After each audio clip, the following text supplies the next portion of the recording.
Testing, testing, 1, 2, 3, 4. Interview with Marianne Hauser, New York, November 24th, 1987, New York City.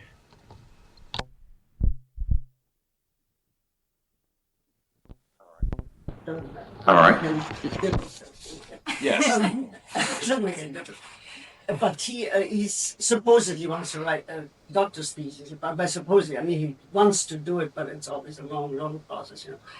And very intelligent guy in Buffalo. And he came over to interview me. Just a nice interview, right? And it's not the first time they interviewed. I mean, always for very obscure places and things, you know, college papers and things like that. And so I had a terrible sinus condition. And I had taken painkillers, and I also had taken some antibiotics. So I was really very, very peculiar. And my head was really off, and I couldn't have a drink of coffee because I was already off the booze, and I couldn't have a joint because it wouldn't go with the rest of the stuff. It would probably worse. So it was the most awful interview. That's the one where I wrote you. I sounded like a cop. I think that's the one. Because I demanded that thing back, you know. And then he wrote me a very nice letter, you know, that really there's nothing shocking in this tape and nothing for the, National Enquirer or anything. And I said, well, if it was for the National Enquirer, I might still have you, keep it and publish it. That would be good publicity. But, I mean, as an interview, but my word is just crazy. It's just awful. So he sent it back, I'm sure. I told him this later on, quite a bit later, it was a year ago, I think, the whole thing, that if he, after that, if he really is very intelligent, he would make a copy of it first and then send it back. Right. And if he just sent back like that, he shouldn't write a thesis. That's right. So, I mean, that's... I was going to say, of course he doesn't make a copy. Of course. Is this guy's name, Ed? What's his name, Ed? Ed Cardone. He's a terribly nice guy. He's sent me some fiction at Fiction International, which is a place where that's a place we might publish this too. It's a journal I edit. But let me think. The other thing that I think we generally wanted to let you know at the beginning is let you know a little bit about what the kind of focus we'd like to have here. Mm-hmm. Obviously, we want mainly to talk to you about your recent work. Yeah. But we're very interested in what seems to us a shift, not in your themes so much, but in the way that you write. That is, your last couple of books, specifically The Talking Room, and your last two books, seem formally so more wild and interesting in a way, whereas the earlier works are somewhat more conventional. So one of the general things we want to talk to you about is the way your work has evolved over these years. And what we thought maybe we'd just start with some little general background questions. There's so little that I was able to find out about your background. We did find out in the Dictionary of Literary Biography that you came to the States in 1937, 1936. Yeah, I think... that's the year. Yeah, I have no sense for dates at all. I mean, for years and numbers. But, just about from Alsace. Yeah, I am from Alsace. And Well, tell us something just about your background, where you're from and why you came to the States to start with. Well, there is an interview about me in what is it called? A Taxi. Do you know that magazine, Taxi? Which is a slick magazine, but it's a nice slick magazine. It's sort of a glorious... That sounds okay. I think what I might do. What do you think about set it a little closer to you because it's not a particularly sensitive. Okay, that's best. Yeah. That'll be better. This is picking up fine though. Yeah. I could put it all on the floor. I think this will be okay. This will be okay. Well, I was of books. I think this will do it. I hope. Okay, I'll shut up. Did you know English well before you came to the States? Well, I had what they call in this country a nanny, I guess. I mean, the British expression. But that was only because my mother was a working woman, and she was a real feminist, right? So she got this woman who came from England originally, and she So that was started really during the First World War, you see. So I heard English a lot, but then after that I just had it in school. And when I traveled a lot, of course, I had to speak English all the time because that was the International language. yes, international language. Like, what is it? English? No, I guess American. And so I spoke a lot of, talked a lot. I just was looking at that. I saw you actually published a book when you were 17. Oh, yes. So this was just, that is so much shit. Listen, I don't want stuff like that in an interview because it's foolishness, you see. I mean, I was such an impossible, childish writer, and I grew up so late, really, up here. You know? So I was always smart, you understand, but not, we had no real values except, about my own writing. I didn't want to be a writer, you see. I wanted to be a dancer or missionary. Is that true? Oh, yes, absolutely true. And that was mostly because I thought missionaries get to travel a lot, you see. And dancers, ballet, they get all over the world on tours. What religion were you raised? Protestant, I'm sorry to say. I don't know how you feel about them. I shouldn't do that. Well, we want to talk to you about Protestantism later on. The Reverend Baker, by any chance? Yes. dear old friend of mine. Hasn't that been fun? Mm-hmm. Mm-hmm. It really has been interesting. But not long enough. Yeah. Well, maybe it's just the start. Maybe there's going to be more. It could be. Well, why did you come to the States the first time anyway? Was it I got this assignment, you see, from newspapers. I made myself out to be older than I was. Because in those days it was, and I think in Europe now you have to be terribly young too, but in those days it just was ridiculous for 20, how old was I? Forgot, in my very early 20s. And so I told the editor, or various editors really, I got various assignments together, that I was, I forgot, maybe 30 or something like that, or 32. And one of them, I remember that very well, it was in Switzerland. He said, really, very well preserved. I had put on makeup, you wouldn't believe it, to look older. You see lots and lots of makeup. And, and sort of a kind of, what was it, like silver fox. I had borrowed from something, put on my shoulder, and I acted like, and I had a dime store, a solitaire, right? So that I could get it. Really, I look quite chic, I must say. Well, anyway, they seemed to, kind of give me some assignments, and I really got to travel all over the world eventually. Pretty soon thereafter, and that's when I spoke English a lot. Mm-hmm. Well, so when you came to the United States, did you intend to stay, or no? Oh God, no. That was the last place I wanted to stay, and that was part really of just also writing these little feuilletons. They're called little feuilletons, which are really like little columns, but they're slightly political, but never informative as to politics, you see.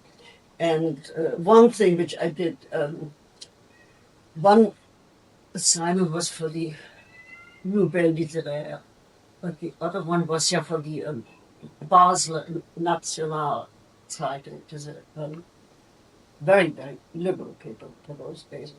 And there I could really go to town and make, certain remarks that as I saw things. And let me have a sip of this excellent coffee. It's probably, I can tell you that it's laced with the strongest opium. Thank you for having me. All right, we'll cut that. It will not be the first time. No, that makes it not. That you can leave in. All your realities you have to cut out. Okay. Okay. Well, we're more interested in the dream than the reality anyway. Okay, that's good. I can see that. If you like my writing, you would be. But what interested me is to jump ahead again, or jump back. When you said that what you'd like to talk about is the difference in style between us. Because I find very significant that nobody has ever asked me that. Yeah, well, that's very striking, not to me, obviously. Absolutely. Yes. That your first book published in English, as far as I know, Dark Dominion. Right. Exactly. It's a very formal, almost, it's a traditional book as far as the way that it's written in some ways. Sure. But then we move on to the recent things, and these things are wild and very funny. There's a lot of differences. And can you maybe talk, I don't know how to start, if you should start talking about how that first book, for example, in English, it does seem very traditional in terms of form. Yes. That must be because obviously you were interested in that form or something, or Yes, I guess so. I didn't. I mean, that's not the right way to put it, but No, I know what you mean. Well, it really, I think at that point it still has to be looked upon from the point of view of language, because I stayed in this country because I really literally fell totally and utterly in love with the language, you see.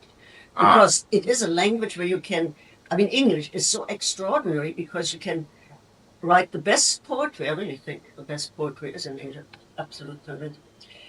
And at the same time, you can write a business letter in the ideal form. And this to me is fantastic. A language like that and whatever's in between, you see. So I started, of course. That was 27 or so in my first year in New York, where I really, and read a lot of books like Old Wives' Tale. Some fool gave me this advice to read all these books. But Conrad, I loved madly, of course. I mean, I still love Conrad or something.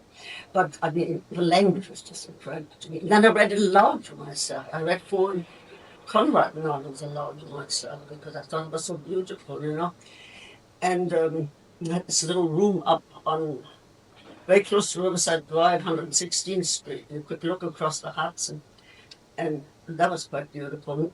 That view comes in Dark Dominion, of course, you see. And then I had a divorce from my first husband just after that, about that period of time.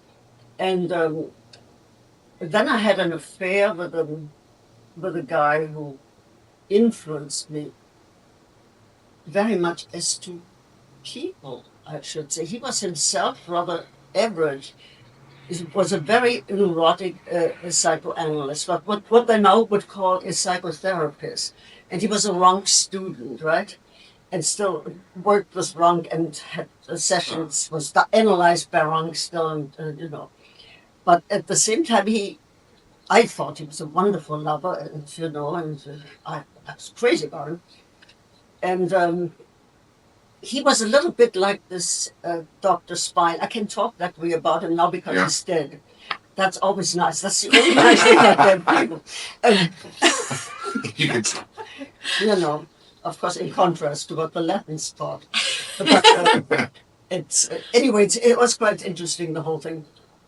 And at the time, I was, as I said, I was very much in love with him. And then he broke it off. It seems probably after a very short period of time. I never kept a diary in my life, so except at one time at the age of 12. I talk about that later when we get to the real stuff, right?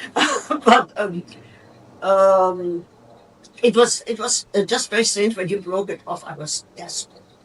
I had been used to, I was used to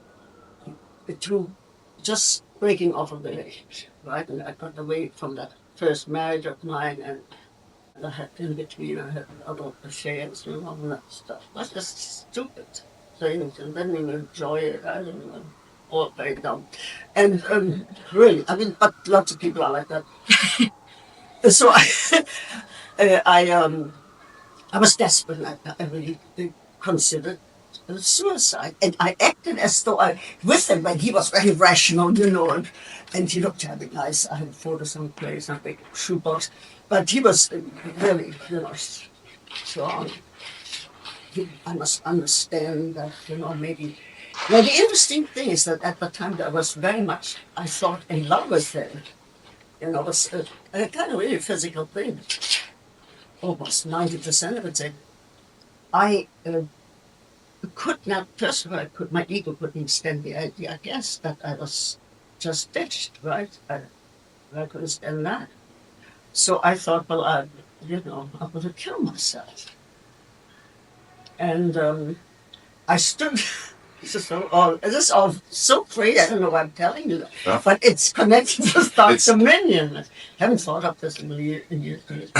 And so I stood on this little open, like a long French window, on this old house. You look out on this horrible residence club, which said exclusive.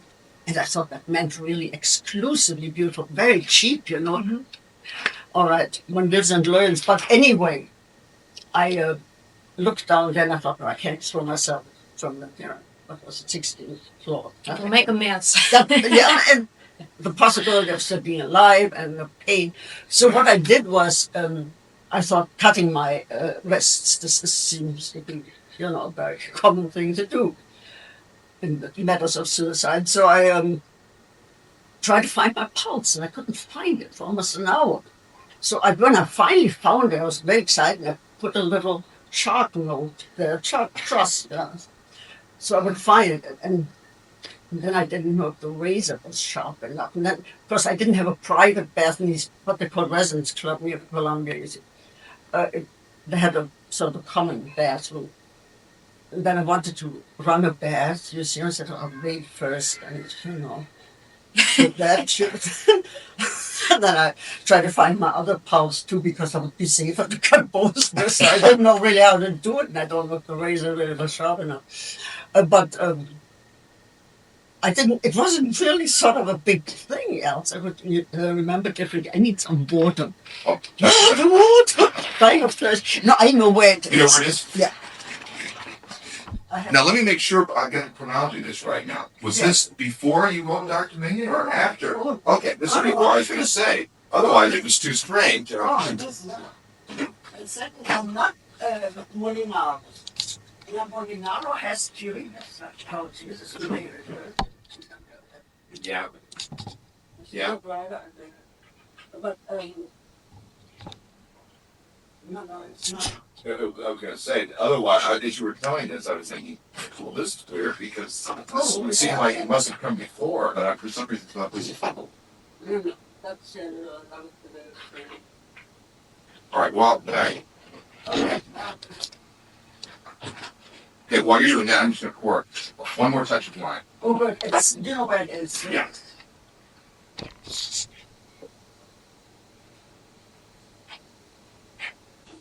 You look wonderful. My God, that's amazing, and you teach. Wow. Well, thank you. And usually these damn teachers, that look awful. They're not funny at all. And, I'm terrified of the academic world. Well, I have to say, I feel the same way. Me I too. often am horrified at my colleagues because here we are, we're supposed to be in Yeah, this we don't light feel- thing. No, neither one of you looks like people would scare me. Teachers scare me to death.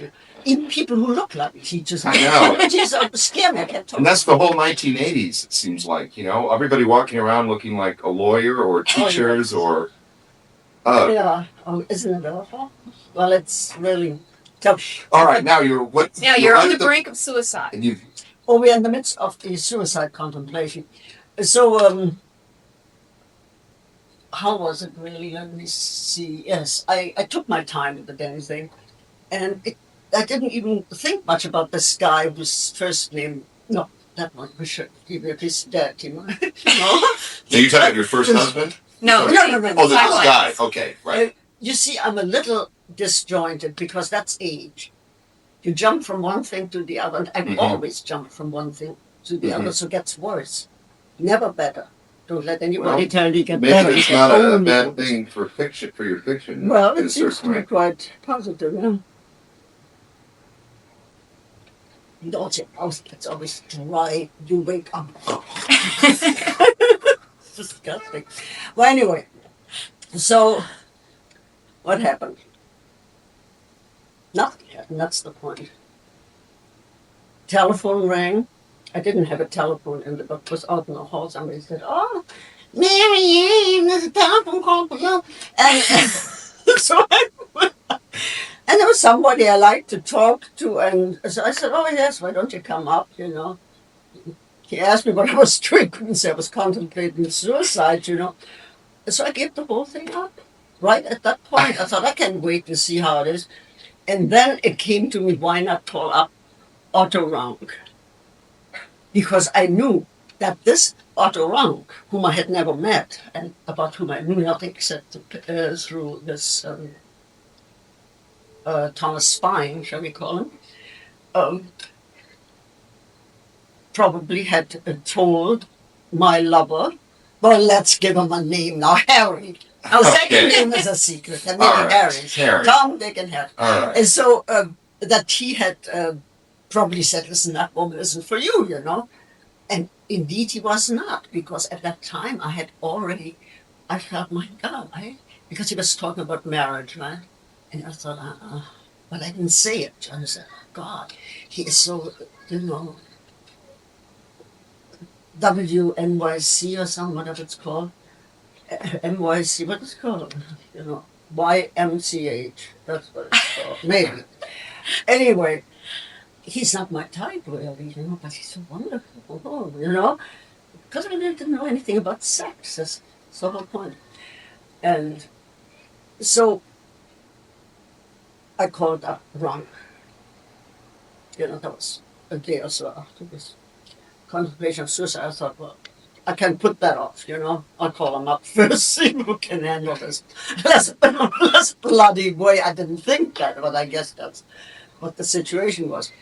And his secretary immediately, she must have known about this thing, this break, immediately said, oh, yes, Dr. Rank can see you anytime, and let me see, you know, and then can see you today. And it's unusual because, you know, so he must have been really frightened. Yeah. And rightly so, almost killed me, all right? Never could have, but not. And so I went over there, was very close by on Riverside Drive. He had this big building, which is called, what the hell is it called? Many things in the meantime. It's been a gallery for pretty bad art for one time. And, well, anyway, it's the one modern building, this whole long block, 113th Street.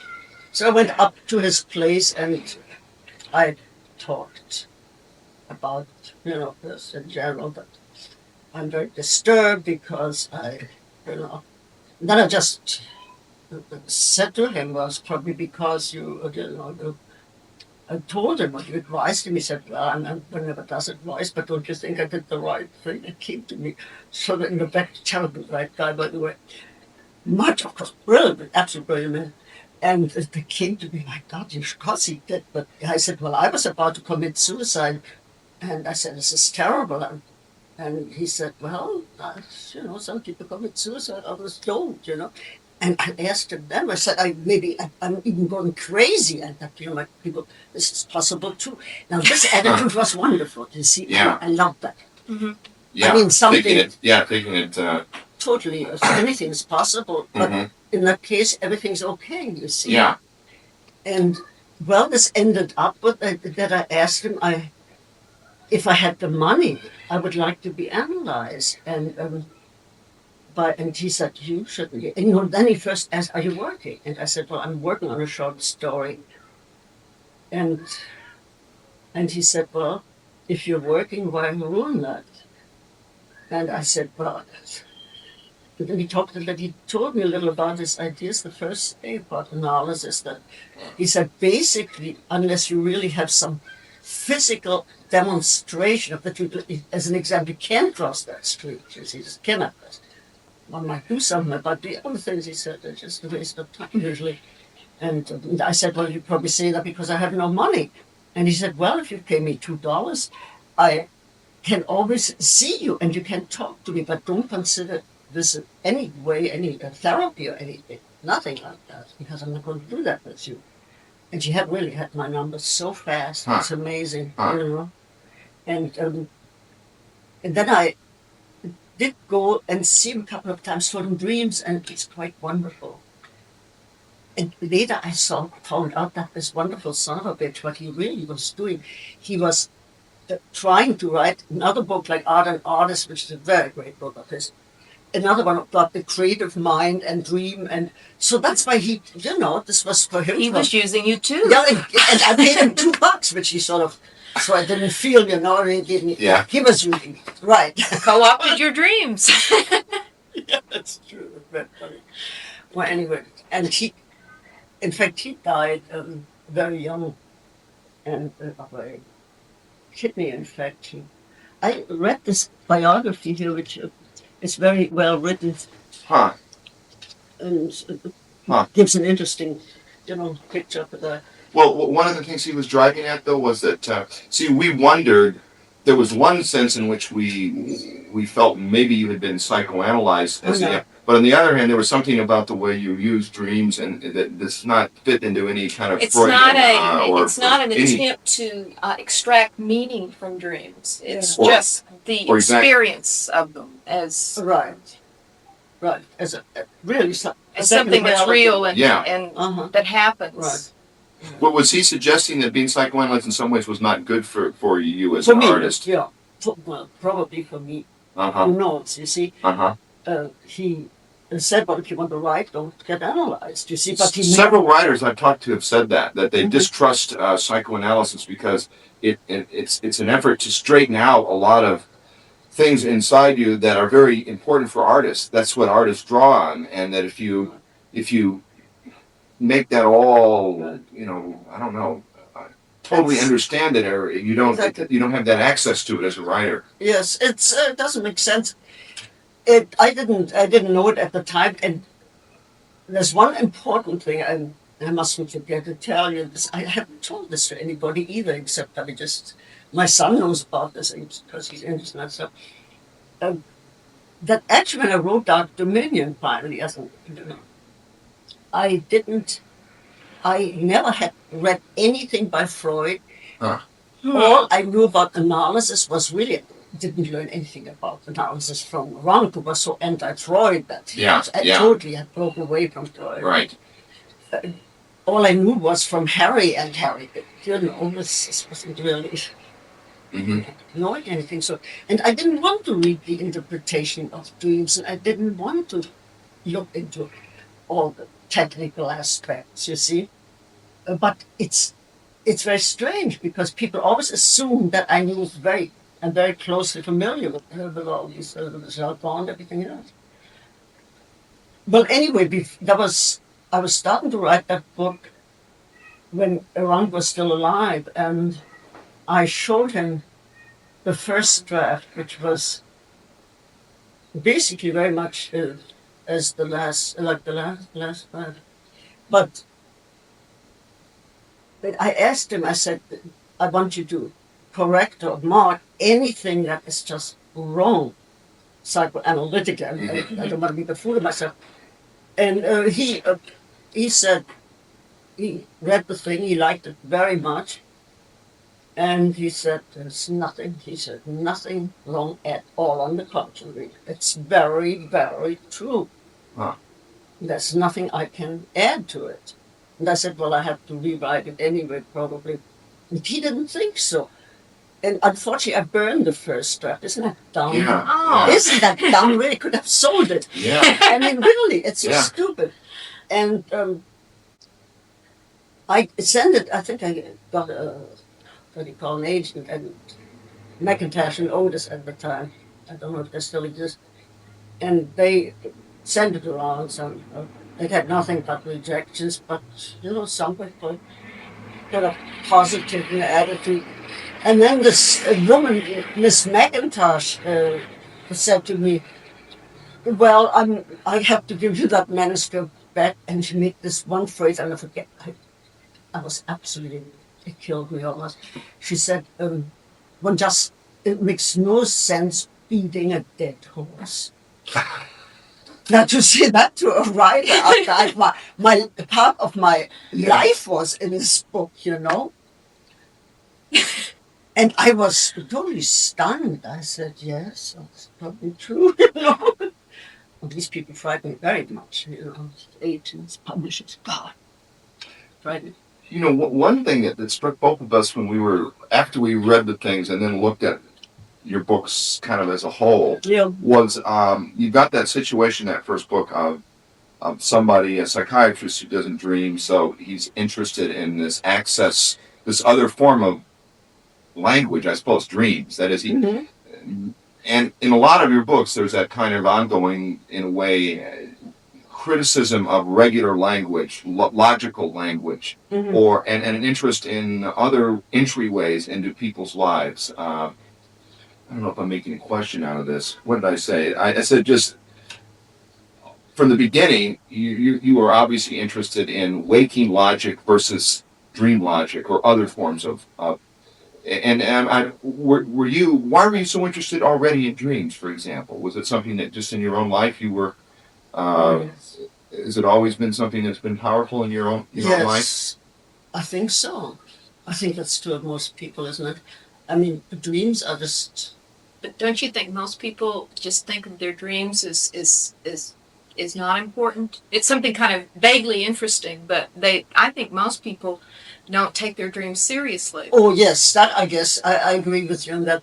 But I'm speaking of, let's call them. I hate that word creativity, incidentally, but it has to be used because what else? Yeah. Right? And I think that most creative people do work with dreams to some extent, whether they know it or not. And I don't function very much like that. You see, that I know what I'm doing precisely.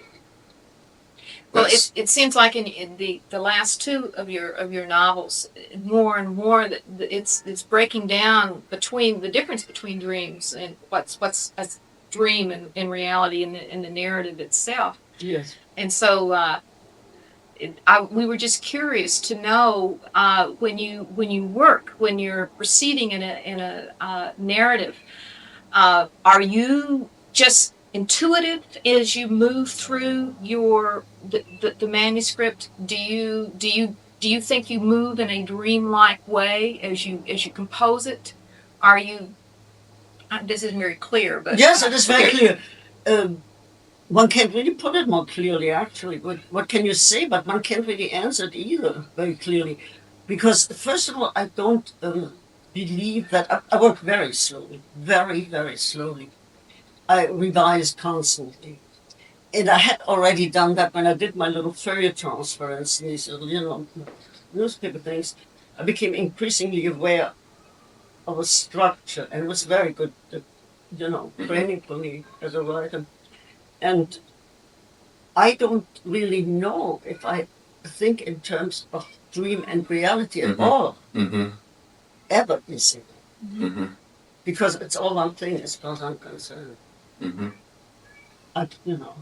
When you maybe we could talk specifically. Maybe we were asking that big question about the differences in your work. Let me ask: when you're writing a book now, is there a basic way that you feel that you're approaching the book now that's different from you were when you're writing Dark Dominion, or even almost up through even Prince Ishmael? Those books.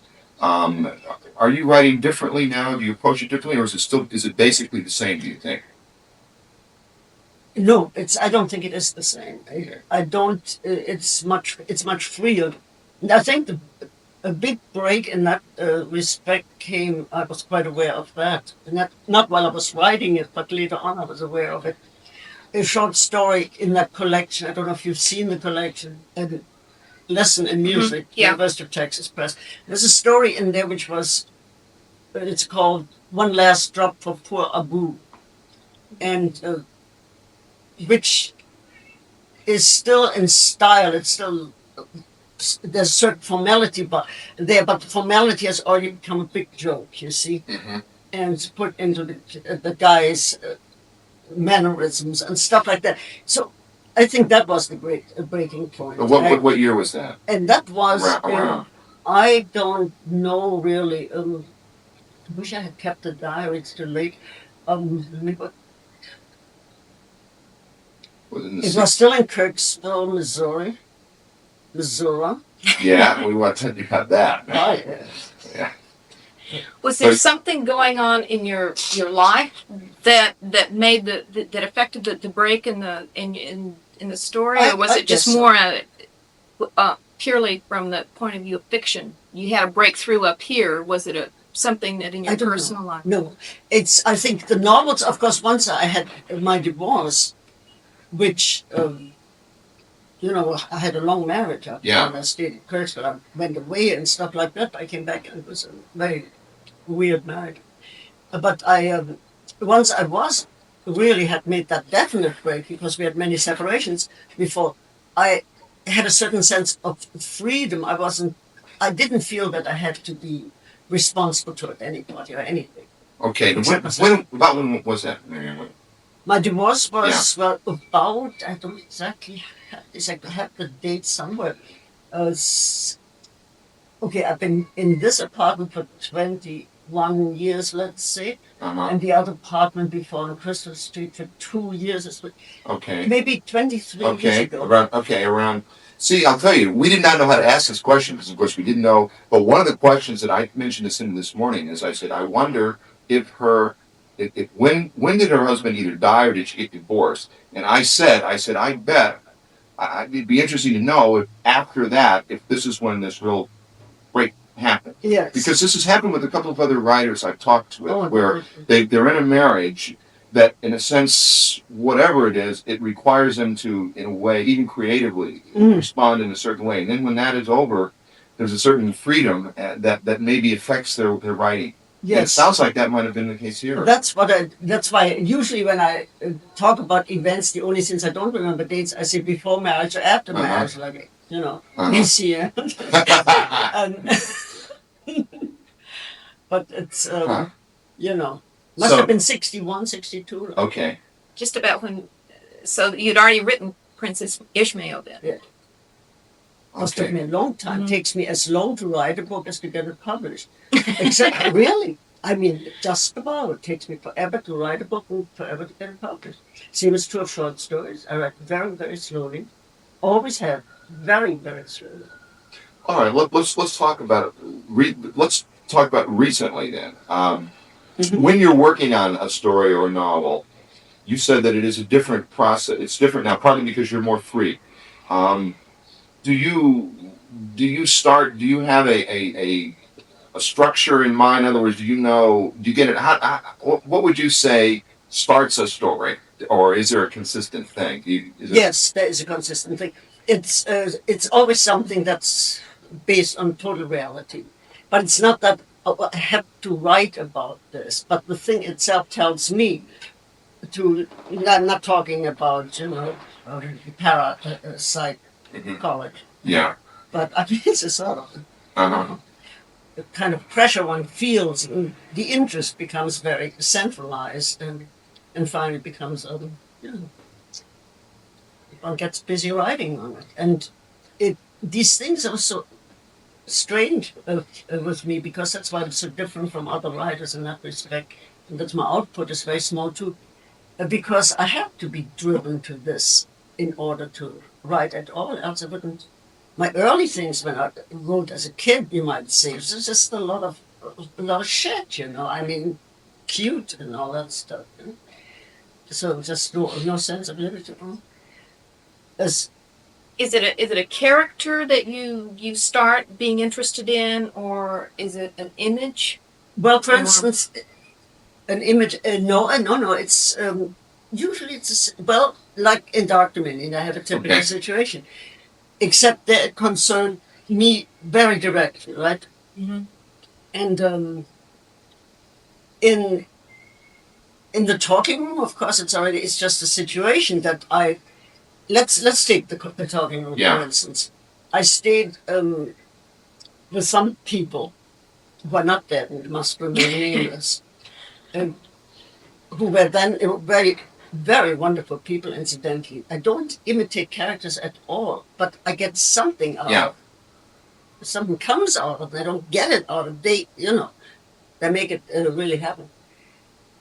Oh, my point of view, what the hell? It's all that shit I don't do. Well, I mean, I feel like the age Marlene Dietrich. Did you see that Marlene? It's called Marlene. What is it? The one, with the Shallot. who's that guy that Maximilian. Maximilian Schell. Oh, yes. We saw that the last time we were in New York. It's fantastic, I think. Me too. And she is great. And the greatest showmanship was, of course, that she didn't show up. I know. I love that. Brilliant. And the way that she refused to You could tell he wanted the interview to be a certain way, and she didn't. And what you get is something much more interesting than what I think he thought he wanted. Fantastic. It's a fantastic film. It's really one of the great films, I think. I was absolutely fascinated. Well, if we need to get up a screen here between us, Yeah, I think we'll have to do that. More back then. All right, anyway, back to the talking room. Yeah, the talking room. Okay. I was living with in a house then. This is so complicated. You know, all these things Yeah. are complicated. I know. I mean, It's hard to unravel. I knew know. with your works it would be this way. I knew it. Yeah, I knew it would be very. awful. Yeah. And considering that everything has to be erased again, that's the worst part of it. All this effort for nothing, you know. But anyway, when I got my divorce, I had had these friends in New York. They were a couple. I mean, they had lived as a couple for two women, very wonderful, two wonderful women, and who had changed partners constantly. It's crazy. Yeah? I find that true of most lesbian establishments and of many gay establishments in general. It's really true. And so they, for some reason, some woman whose name I cannot name because she's alive, told one of these friends, I mean, we were all friends, that I really was, in reality, an absolute lesbian, which I mean, well, I don't know what I am, you know, I slept with women, I slept with guys, I don't know. I mean, I doubt that I would be a lesbian, really, but, you know, I would have been one by now, but, you know, you just change around. But she said that she wanted to get something out of this woman who is very rich. And I mean, you know, big important position. And so she said, but you know, she's getting a divorce, and why don't you get on? And she was just about to break off with this other. So this friend of mine told her, but don't you call her up and find out how she is. She's still living in the same house with her husband, and you know, so on. So I got this call, very sympathetic, you know, and you know, you can stay with me at my house, which was really in that kind of a section that I was describing. Wow. And she was, but I had no idea what had happened. Of course, behind my back, that woman was a bitch. That had arranged this, or yes, yeah. Ruthless, a very good writer, really good. Helps. And so I said, oh, it's marvelous, you know. I didn't even know that she had broken off with this other lady. And lady of the night. And I don't know, this sounds so like a soap opera. It is a soap. In fact, my whole life's a soap opera. Soap opera is the only reality there is. Well, a lot of great artists soap opera. A lot of those plots. Let's face it, Yes. Hamlet, all those. It's the only truth. It's right there. Interview this machine. You know everything. But so she called me up, and we made this. You know, she picked me up at the airport, and I stayed at a house. I got filled up with martinis, and of course, once I'm as strong as that, I go to bed, or used to go to bed with a chair, with an animal, I don't know what. It doesn't matter. I'm half asleep anyway, you see. So it's really crazy.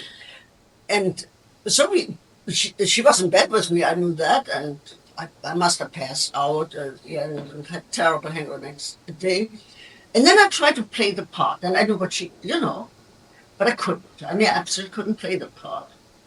First of all, I mean, she was a friend. She was a nice, you know, person and all that. That has nothing to do with it either. You know, it wouldn't interest me if I haven't in my imagination a lesbian relationship with somebody so totally different. And so it slowly became clear to her that I was not. So she made up with the other girl again. The other girl who was actually. It was also very interesting. I wanted to person away, but really a little crazy. I mean, a little bit like in Victorian. And so they had adopted a child, you see, a little boy. And I often thought, and I spoke of this little boy, how he's got to have this normal upbringing, I always thought, no, this is a lot wrong, But I was all right.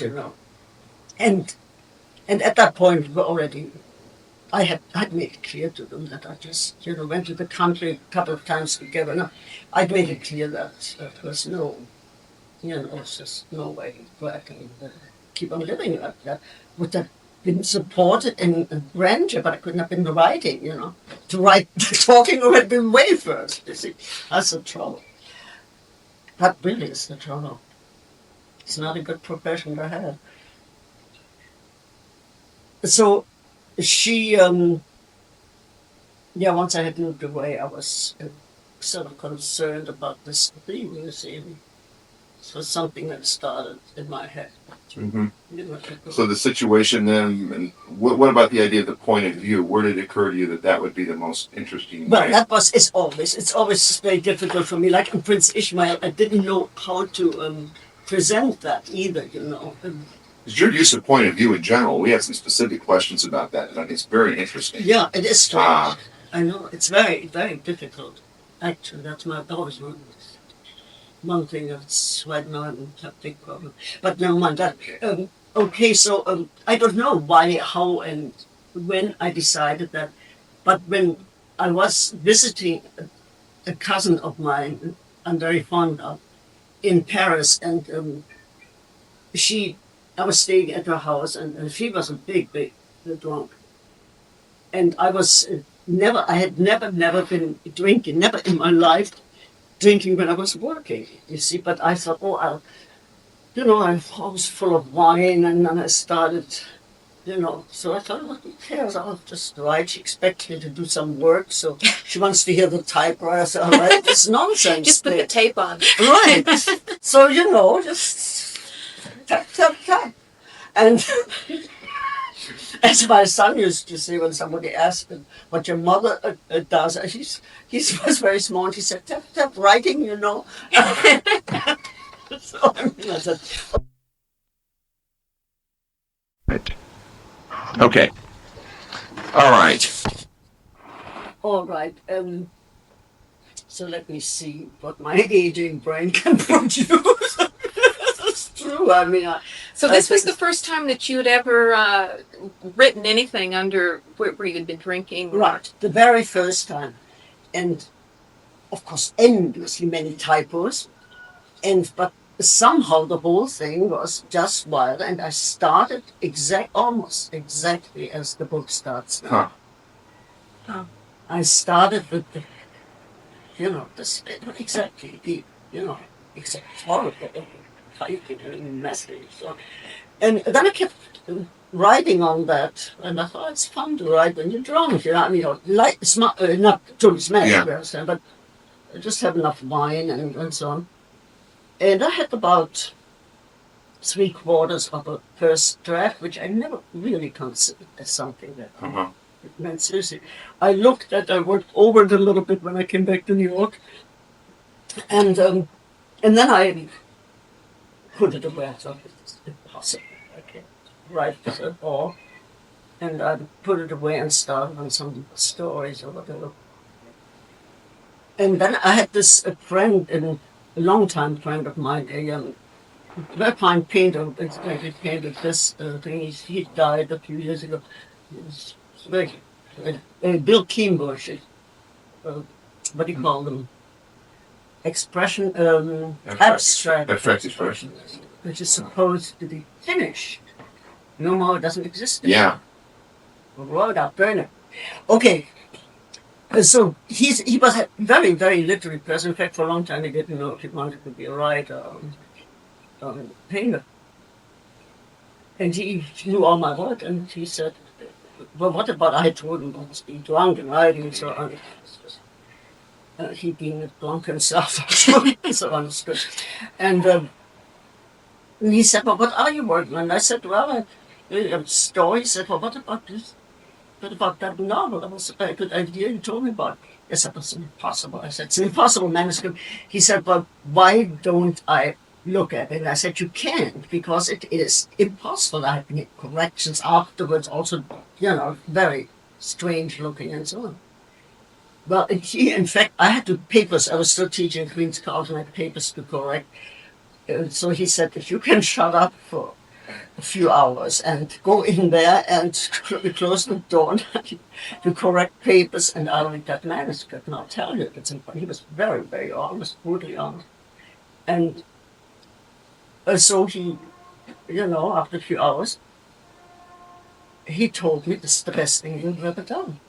And I said, but you haven't done anything. It's not even enough. He said, no, you have to do it, but it's Italian. It's going to be your best book.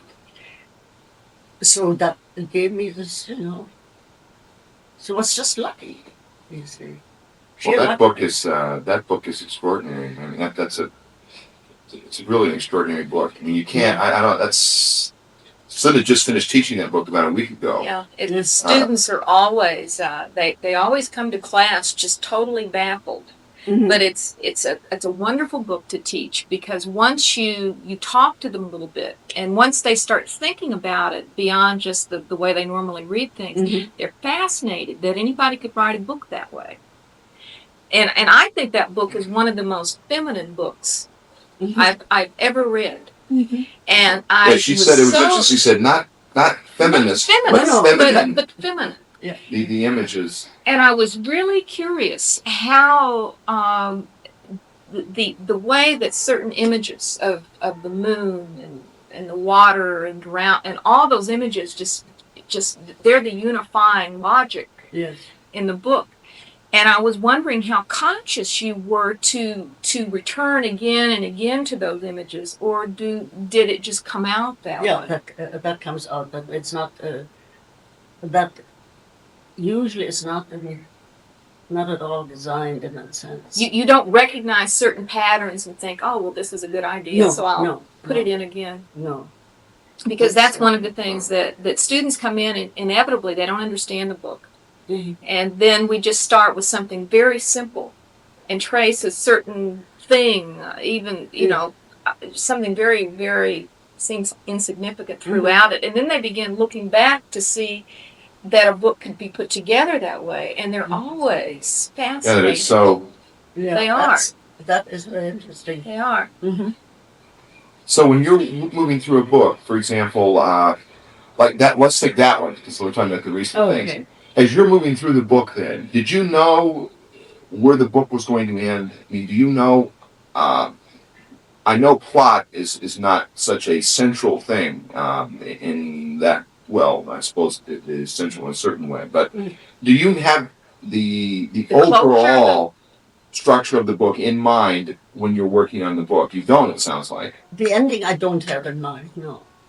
The beginning, usually, and even that's why I make such a point of it, even the Downward State, I have the beginning was there, almost complete. And the ending, no. In fact, I had various endings in mind. For instance, I want an ending like a sort of a masked ball at the end and all these things. But then this masked ball just comes in as an image later on, I think,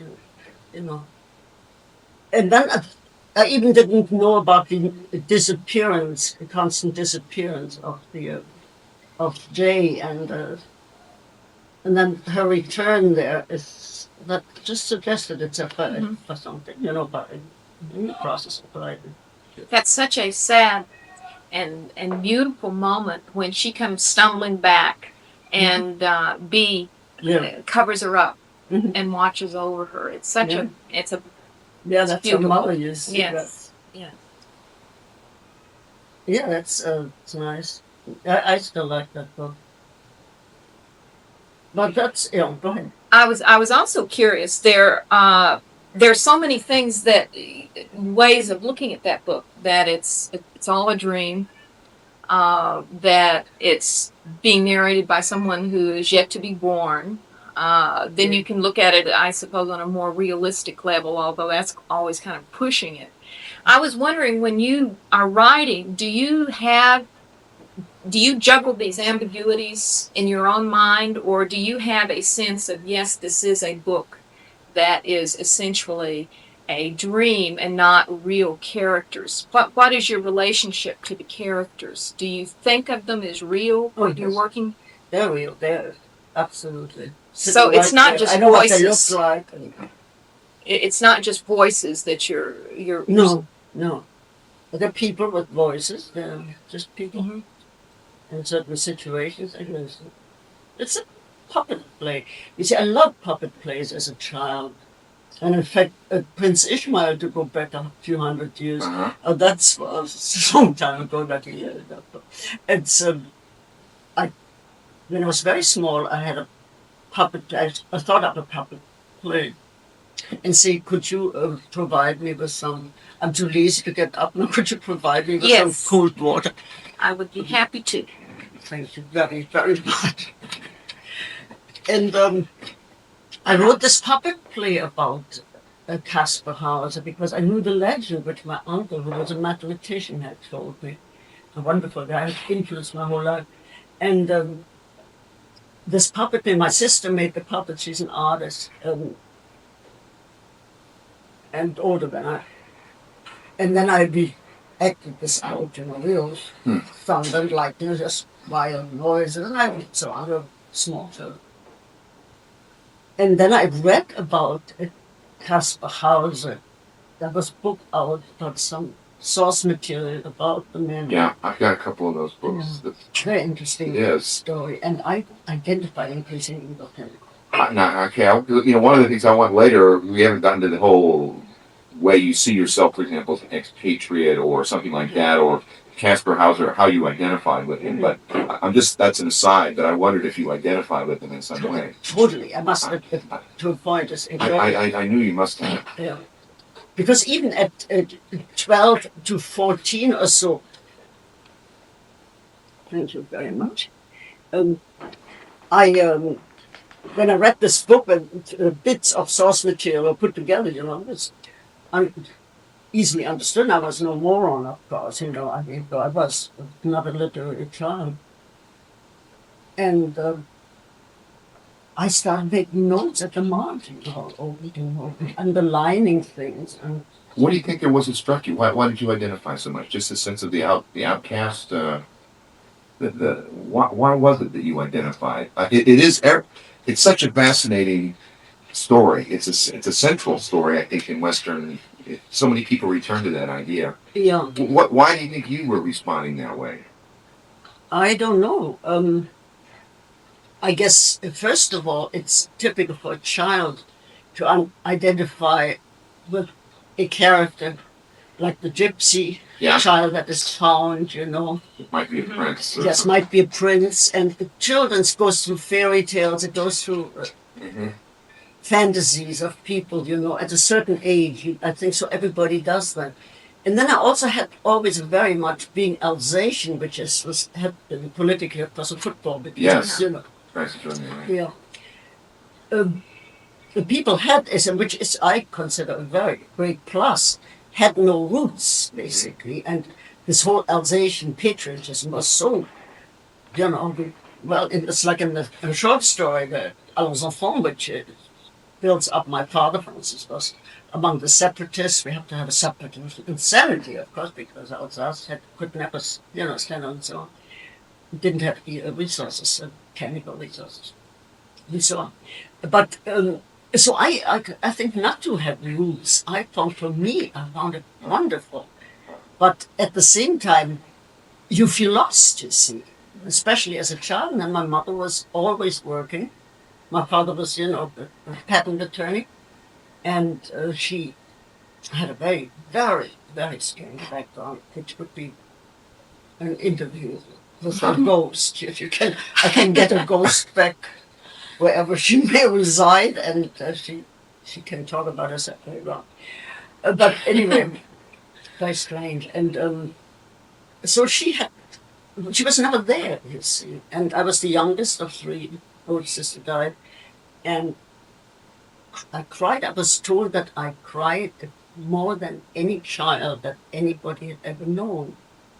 I must have been very, very unattended and totally lost. Even she had some little people to take care of me, as usually doing Europe's cheap and cheap labor.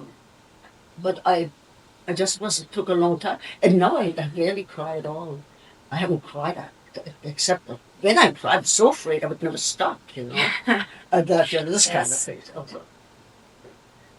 Well, when I read Prince Ishmael, it was hard for me not to think too that you, as coming to the United States and in having a new culture and a new Mhm. language, that it was sort of the same experience of trying to figure your way in this world that was different, alien in some ways. No, I didn't have that feeling, you see, because I had already much earlier, I was put into an alien world. Mhm.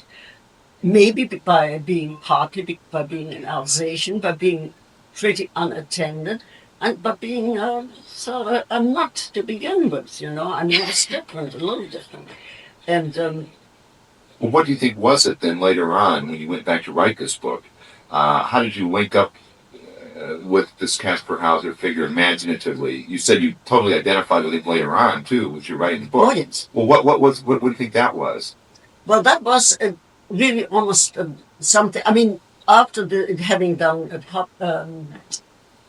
puppet plays and stuff, and then later on when I was beginning to write seriously, after Dark Dominion, I wanted to write about, and then I wrote maybe 50, 100 pages. I don't keep that stuff, and then I put it away that it wasn't right, and it never seemed right, and then I wrote another. I wrote The Choir Invisible in between, and Mm-hmm.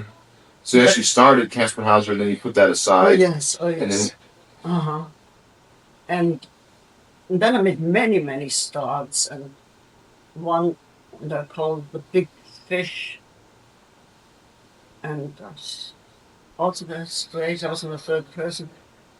And then I put that away. That wasn't any good, and I didn't like that. And then I knew that I had the right form, but writing it in the first person. So that was the point of view, which it's a big problem, really. yeah, that's a good example of this Yes. peculiar point of view that you've also done in another recent book. That is the point of view from a character who is dead, Yeah. Or I mean, practically. yeah, Yeah. and Caspar Hauser, that's one. I mean, the Prince Ishmael. That's of course one of the peculiar things when you're reading this book is that it's from the point of view of somebody that in the last section moments dies. Mhm. So how did, in a way, that's very unusual. Obviously, Yes. I don't even know what to ask about that. You knew it had to be written in the first person. I suddenly discovered that, yes. Uh-huh. I had to write it, and I just, in fact, I took the old manuscript and just tried out how that sounded. It was much better, and then I changed things, of course, and And it's not a historical novel. Yeah. It was, they put that on. It's not at all historical. It has nothing to do with history. It's just the fact that there was this weird character. But you have certain things that apparently, like his death at the hands of an assailant who comes from out of nowhere in the snow, and Yes, and I is used all gone. the main Yeah. these little. Yeah. But for inspector, it's just one policeman among many. But for me, it had to become the alter, the shadow, Mhm. the double, and then the Earl of Wadsworth, who in reality was, not a mysterious character. Was probably nobody found out he was impoverished or Another confidence. not. So I became very obsessed with him. And he became very, very much part of the whole, for me, the legend. These real big, I guess, I don't know, I won't say obsessions, but big issues that you return to repeatedly, such as the idea of people's character or personality or persona as possibly being a fraud, as being an illusion. Mhm. That's something that is in almost all of your books. It's very central, really right in the middle of it. Yep. these are the kind of questions that's very hard to ask a question about. But obviously, that's something that you dealt with so centrally. Is there any, it's kind of like you say, well, why is that? You say, well, because that's the way I think people are. Is it? Well, no, I don't know. Yes, certainly. I think writers are frauds to begin with. I mean, they are, Plato was right. There's no question about it. And I'm sure they're all frauds, yes. And we have to be frauds. We wouldn't live in the civilization if we weren't frauds. So we have to pretend, it comes out of the really of historical reality. We have to be frauds. And maybe that makes me feel that. And maybe I'm a bigger fraud than anybody that I know. I'm sure there's some in the government, but I mean, I have met them. So, but I never thought about that. But the fraud interested me, the double, you see, but it's not a fraud. It's the interaction of the... Right.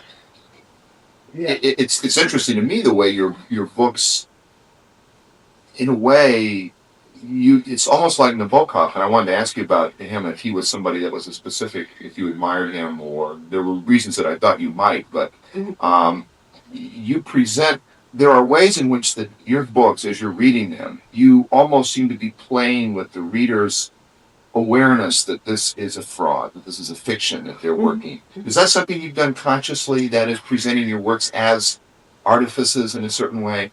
Well, I don't think about it, but I guess I must have, because if it strikes you that way, it must be true, you see. I don't know. I can't say that, you see, but I certainly know, for instance, that, I mean, in Ashley, the last novel, the fraud to me was terribly interesting. Yes. You see. And he's interested in puppets too. And in creating roles, and there's a sense in that book of sort of escaping, retreating behind those postures and that posing. Yeah. And in a way, it is what a writer does, but of course, it's also what people do. Yeah, it's in general. Yeah. I think. But, I was curious as to it. You used male narrators, and if it's difficult for you to get into the psyche, is it? Of men. Of men. Well, it's really more difficult. Strangely enough, more difficult for me to. I mean, I'm not speaking about talking. The child I can do, of course, because I have a basic childishness. I mean, childishness about me. So that's very simple.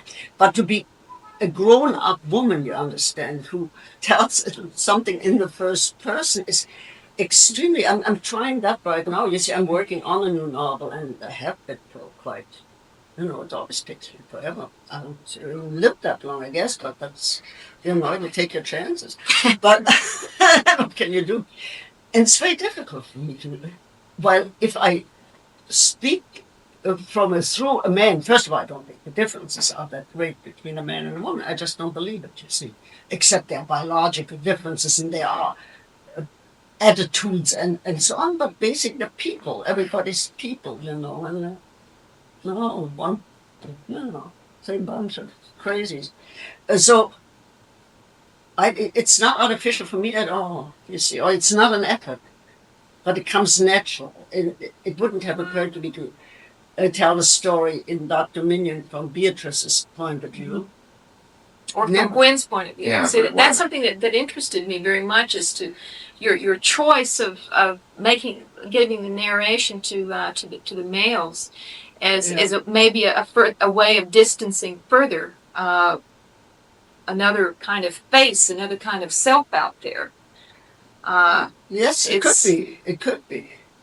Yes, well, in that case, in Dr. Minion, the narrator is the brother who...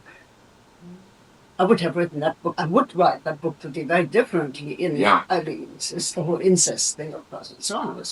I was rather timidly written, I think, come to think of it. But for that period in America, it was already, quite something. And... It's the brother. I was just wondering about their brother sisters, and of course in for Drew Ashley, that relationship with his Son. sister that died Yeah. is sort of, it's ambiguous as to whether or not there was sexuality between them, but whatever, you can tell that it was a major force in his life. Yeah. And if you saw that as just a way of getting at the psyche of male femaleness, and that the brother sister is a kind of mirror image of one another, or Probably, yes, probably.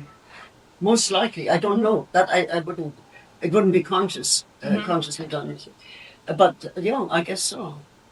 Well, like for example, with the new book, when you chose, there's a certain obvious way that, well, maybe we should ask, do you recall what specifically got you started with that book? Like you said, did you identify with Drew? You said, did you identify with him?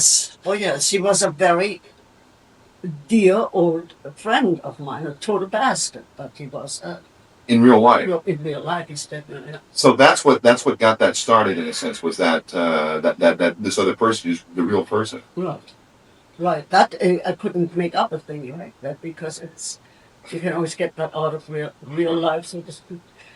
And so the situation was very much the same. And in fact, I never thought of writing about it, of course, at the time. You see.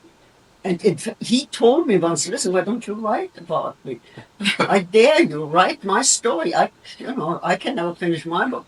And so why don't you write my story? I said, oh my God, nobody can write your story, And that's it. I was sure of that. And, so then later on, at a certain point, was this after he died, that after you said, he was dead, yeah. You thought, well, maybe I will tell a story, huh? Well, I just tried it, tried it out. I tried also something else at the same time. I had an idea to write about my first marriage, and which was very, didn't lead me any place, because it's wrong for me. I mean, it's the wrong thing for me. And then this came, and also putting it away again, going back to it, having other ideas and short stories. So it's a slow, it's not a very valiant career. Well, I think it's interesting when you have I think you have a writer like yourself that does work in that way, though, over a long period of time, that as things move along, it's not just, you're not just moving right through it. You may have a different texture to the book in a way than but it's strange to me that your work, usually what happens with people as they get older is that they become more conservative, and everything about them sort of shuts down. Yeah. But what seems to be in your fiction is that it gets more open and wild and more comic. And more comic. Yeah. Now funny. that's something that maybe we could talk about. You call that new book an American comedy, right? This is another one of those real basic questions. It's hard to ask a question about, but why do you think your books have gotten so much funny? Because your earlier books are somewhat solemn. I would say. You must always have been somewhat funny and childish. So how do you why are your books so much funnier, do you think, now? More playful, I think, in a certain way. Well, I mean, as one gets older, in my case, as I get older, I learn more, you see, and I see more. I think getting older, you take in more, you change much more. But I don't think that happens with most people. Yeah, no, that's good. That's all genes, I think. Genes? And I don't mean designer genes. I mean other genes. And it's a funny thing. That's true. I think one of the things that's interesting is that there's so much sadness in the memoirs, and also in the talking room. This real poignant, just sadness and sense of loss and all of those things, and of the need for love, and it's not there, and it's never there in the forms that you need it when you need it.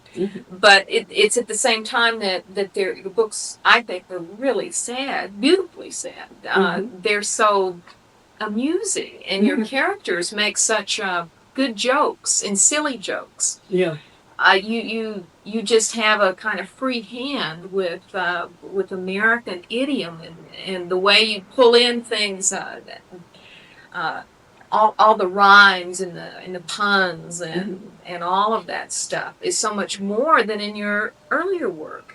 Is that as an influence at all, do you think, by what happened in American fiction in the 60s, or Is it more personal? Is it more personal? I think it's a personal thing, you see, because I'm not very aware of what's happening or ever has happened in fiction or non-fiction, you see. I mean, except very early in life, my mother was very, very literary in the sense of what, very modern things in those days, of Tolstoy and, who was still alive, I guess, when she was Yeah. young, I guess so. I don't remember when he died. But so there I read a lot of these. I read a lot of Strindberg, I saw a lot of Ibsen, I read a lot of Dostoevsky, those things, and a lot of Flaubert, and so on. But not, I read that interested me very much, excuse me, for the slightly insane here. But it'll pass as far as the text, But it's, after that, I think increasingly, when I really went seriously to school, and I was a horrible student, and I, skipped classes all the time. I wrote my own letters on my father's business stationery. My daughter has another, I don't know what, and I was fairly sickly at the time. And so everything was a duty after that, to read or do anything like that. I read, my sister read much more. She was an artist, a painter, but much more. She's read much more. So it's been true here in this country too, that after my experiences with, I've read a fair amount. I had a review for the New York Times. They send me almost anything that, it's less reading and moving the pages, But in the 60s, that supposed change that took place in the 60s with all this outburst of experimental fiction, that wasn't something specifically that in a way also, in a way you said, well, these other guys are doing this, I'm part of this. You don't have much. Most writers, by the way, don't. I think they don't have that sense of being part of any kind of. Maybe not. In the 60s, I'm glad you mentioned that, because that was a very important period for me, and partly through my son, who was very involved, is very radically involved, was very involved radically, and so on. The Columbia, so-called prize. And it's nothing. He was there? Oh yes, he was just getting his master's at the time. He was there. And also he wrote poetry at the time, and so he sort of gave me an education, I must say, because this is really, I got my education from my son, because he went to school here, for one thing. First of all, as a child, he was born in New York, and as a baby, I started also, reading things I hadn't read as a child, of course, because I brought up with that. So nursery rhymes and all that stuff. So my entire education in this began really with him then, and later on, I started reading him things because I hadn't read any Dickens, which is outrageous. We had to read that in school, and I just, refused. I mean, I had somebody tell me what it's all about, and I couldn't read it. So I started reading him some Dickens. I thought, that's pretty good stuff, And he was fascinated. Yeah. At the age of 5, 6, you see. Huh. I read, before he was school age, I read him Great Expectations. And he was absolutely fascinated. Huh. And I also read him, I had read myself before, the Iliad and the Odyssey. I read him that in a very nice prose translation.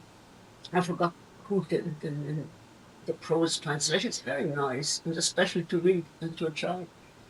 And he was so fascinated when his father came home. He'd say, what the Circe did? You know what she did? Change them into pigs. And will you believe it? I believe it, because... And this was just a big... so that I really had my entire, kind of great life through that. And up here. And then I had to get a job, and you see, don't tell that. Oh, no, Okay, We'll leave this cut out. this out. Yeah. Yeah, these things you have to cut out. But else I have to tell you that now. You're You- very good at interviewing. Pardon me. No, I was going to say we'll cut it out, but Yeah, good. Cut it out. But tell us. tell us anyway. Okay. But the interesting thing is I had to make some money when I came, before I just, had, wrote articles. I sold some short stories from Kirksville. I mean, how it was bizarre, but it paid very well in those days and was still not totally corrupt as it is now. But here I had absolutely no support. I had to make some money. And I got this offer from CUNY. I had some friends there. This job at the English department. Well, that's a different story. Anyway, how I got the job finally is very funny, but that's too long to tell. So I had, and as strong as, of course, I can teach creative writing. Anybody can teach that. I mean, it's no big deal. But because you can teach it, you see, so you don't have to even be intelligent, you don't have to have read anything. You can be totally ignorant. But the trouble was, I only could get a job at Oliver. Also took, some literature courses, some poetry, a survey course of. So well, that's where Michael came in, and he said, "Oh God, don't ever." And all his papers from his schools, Kenyon College and from Columbia and so on, and also before from boarding school. He always got scholarships, by the way, when he called here. So he went to all the nice schools, see?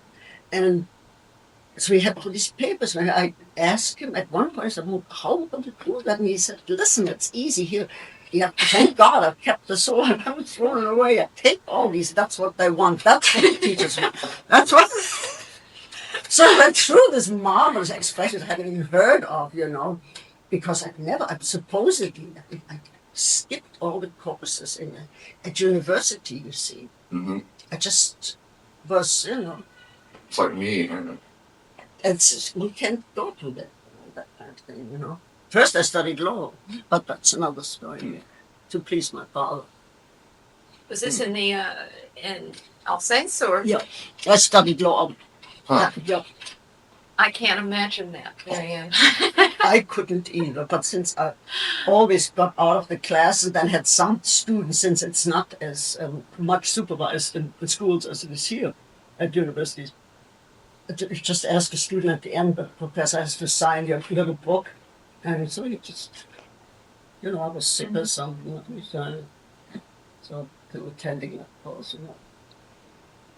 Well, so in the '60s, then finally, after this experience, your son didn't actually, was he putting you in touch with like these people like, I don't know, Bartholomew, and were you aware of people like Cooper and Bartholomew and Fetterman and people like that? In the Well, 60s? Fetterman, I met through the Fiction Collector. Yeah, that's probably later on too. No, That's much later on. yeah. Right. No, this was just the 60s, Yeah. mainly the 60s, very early 70s. Uh-huh. When a lot of modern poetry, which I read then because Michael and his friends were all just it was very much like a big Yeah. bunch of friends. And we went to these readings, and I read the books, and then he made me read Pound because he thought it was the greatest, and I think he's very good. And at times, I mean, I'm not that much snowed anymore, but I was at the time. And so I got, in a real living way, I was familiarized with it. But were there people that you think were specifically, you were reading and saying, "Wow, that's interesting," or that you'd say were influencing this? Your own Because right at that point, you were obviously, changing your own writing style at a certain point. Right, but I don't think any writer influenced me, and that would probably, I don't interesting. think so. Yes, it is. Yes. Well, one of the things is with your work, really, Marianne, is that it's not like anybody else. Now, that's why I wondered if you saw yourself as being influenced at that point by anybody in particular. Because I didn't. No. It's hard to point to anything. No, here. that's. There's one book that influenced me all my life. That goes back to the question of why Caspar Hauser interested me. So why was the not belonging character, and that, I still think it's the greatest book on earth. that I read as a child, and that is by, you wouldn't know it, Hector Malot, Sans Famille. This is a children's book that every child reads at a certain time. It's probably, nobody reads it anymore. And that's about a child grows up this nice, and I think in the Bretagne, with this nice peasant woman, and who then has to give him away to a traveling circus. The owner of the circus in the end turns out to be a great prince who had been lost. I mean, it's just marvelous. Some count in Italy. Very wonderful. And all the rivers of France were in there, and you traveled on houseboats sometimes, never the trained monkeys. I don't remember everything about it anymore. But that influenced me very, very much. What was the name of it? Sans Famille. I don't think I know it. Without a family, I don't know if that has ever been translated. He was a famous writer for young people who also wrote, like, you learned a lot about geography that way, rivers and so on, and good writing, and that influenced me. I mean, but it seems far-fetched, but it isn't, because. Yeah, a lot of times these real basic things Yeah. as a kid, I mean, that's obviously they affect the rest of your It life. touches your imagination in a way and sets some things into motion that you keep coming back again and again to. Yeah, absolutely. That's the whole, the circus senses. Again, the puppets, you see, it's all very much, that made a lot of difference to me, I think. Were you reading, like I mentioned earlier, Nabokov? Was he somebody that you read, or would you say was an influence? The reason is partly I was thinking like Conrad, Nabokov. I was thinking of writers, famous writers who originally spoke another language and then were expatriates. And you obviously in a certain way don't consider yourself like an expatriate in a way. Not at all. I always was an expatriate. I have no country, you see. I never had a country. Lots of Alsatians feel that way. Huh. I mean, So the ones who are really honest about it is a That's- very strange thing. Yeah. So you don't feel tipped either toward France or Germany. You feel separate from. Yes, well, my mother was, since she was French Huguenot, she was very anti-German in an almost racist way, because, I mean, the French had suffered from it. And that was really anti-Prussian, you'd see. She was a pacifist, she was a feminist, and very interesting woman. But in the beginning, I was very anti-German, but that's very stupid, of course. I no feeling of loyalty toward any country. One thing that's related to this, we wanted to ask you some questions about your life in the Midwest, like in Missouri and the South. What was that like? Can you talk about in any way that influenced you? It must have had. I know that you were obviously married at that point and so forth, but it's hard for me to imagine you living in Missouri somehow. What was that like? Well, that was just like that story. That story. It's a great story. That's Mary. I crazy. love That's that one story. example. It was very strange because I'd never been to the Middle West to live. I mean, I traveled around and all stuff like that, but not. And we got stuck there because a friend, who is Michael's father, is my last husband. Not my lost husband, not my late husband. I hate the word ex-husband. Yeah. I hate that. Yeah. But we're still very good friends. Though he broke my wrist, cut that out. That has to be cut out. All right, that's this cut whole out. thing has to be cut out. Cut out everything.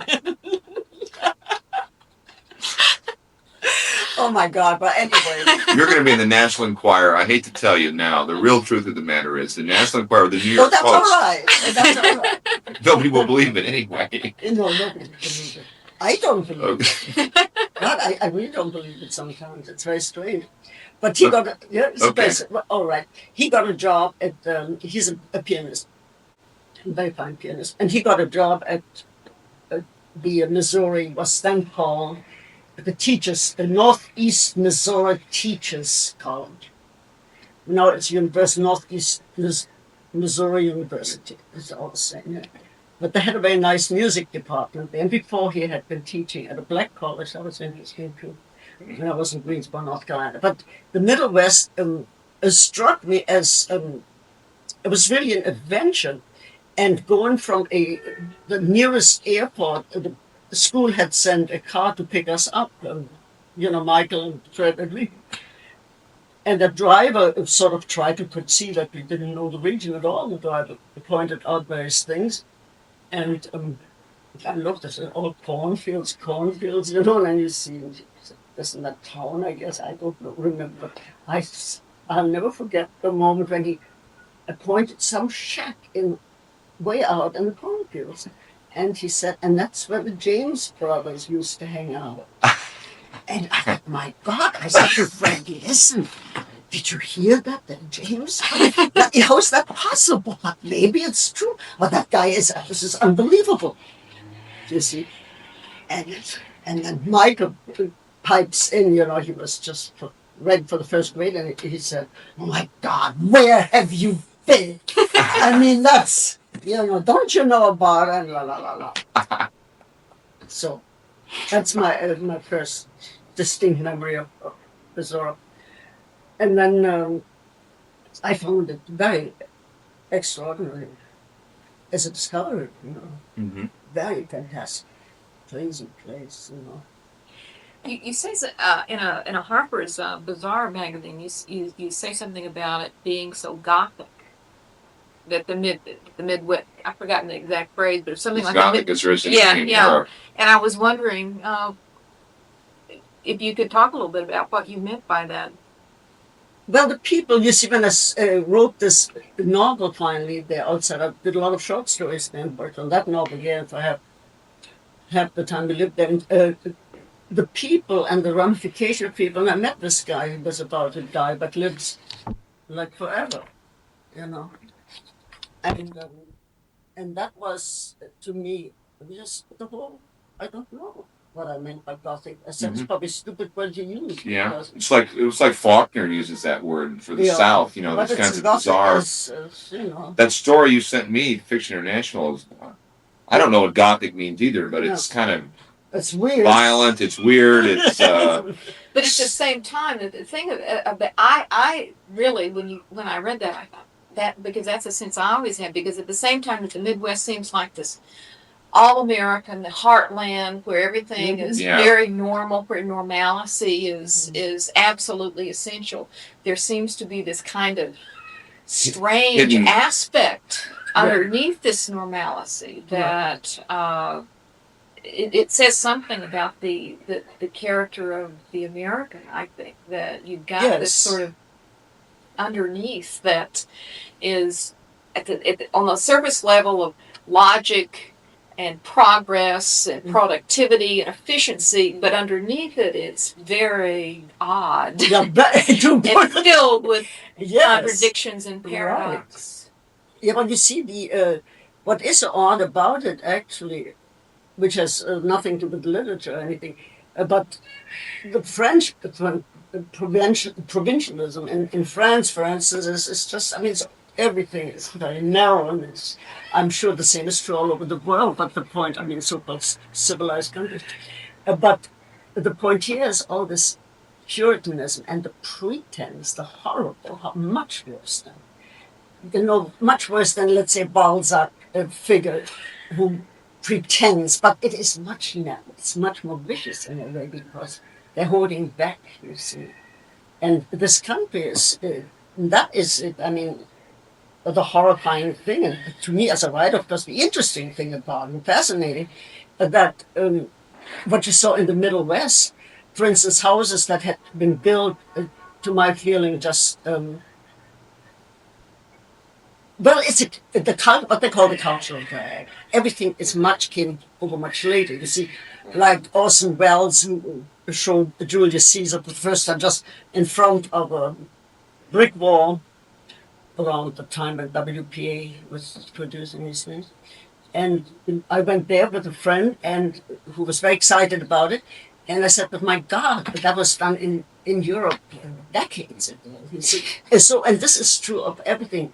I remember I had a friend who's dead, like most of my friends are either dead or they're no longer friends. Anyway, but she was a sculptor, very fine sculptor. and she had an exhibit. And she was a refugee, I think, from Austria, if I'm not mistaken. She was originally from Russia, but she was an Austrian refugee.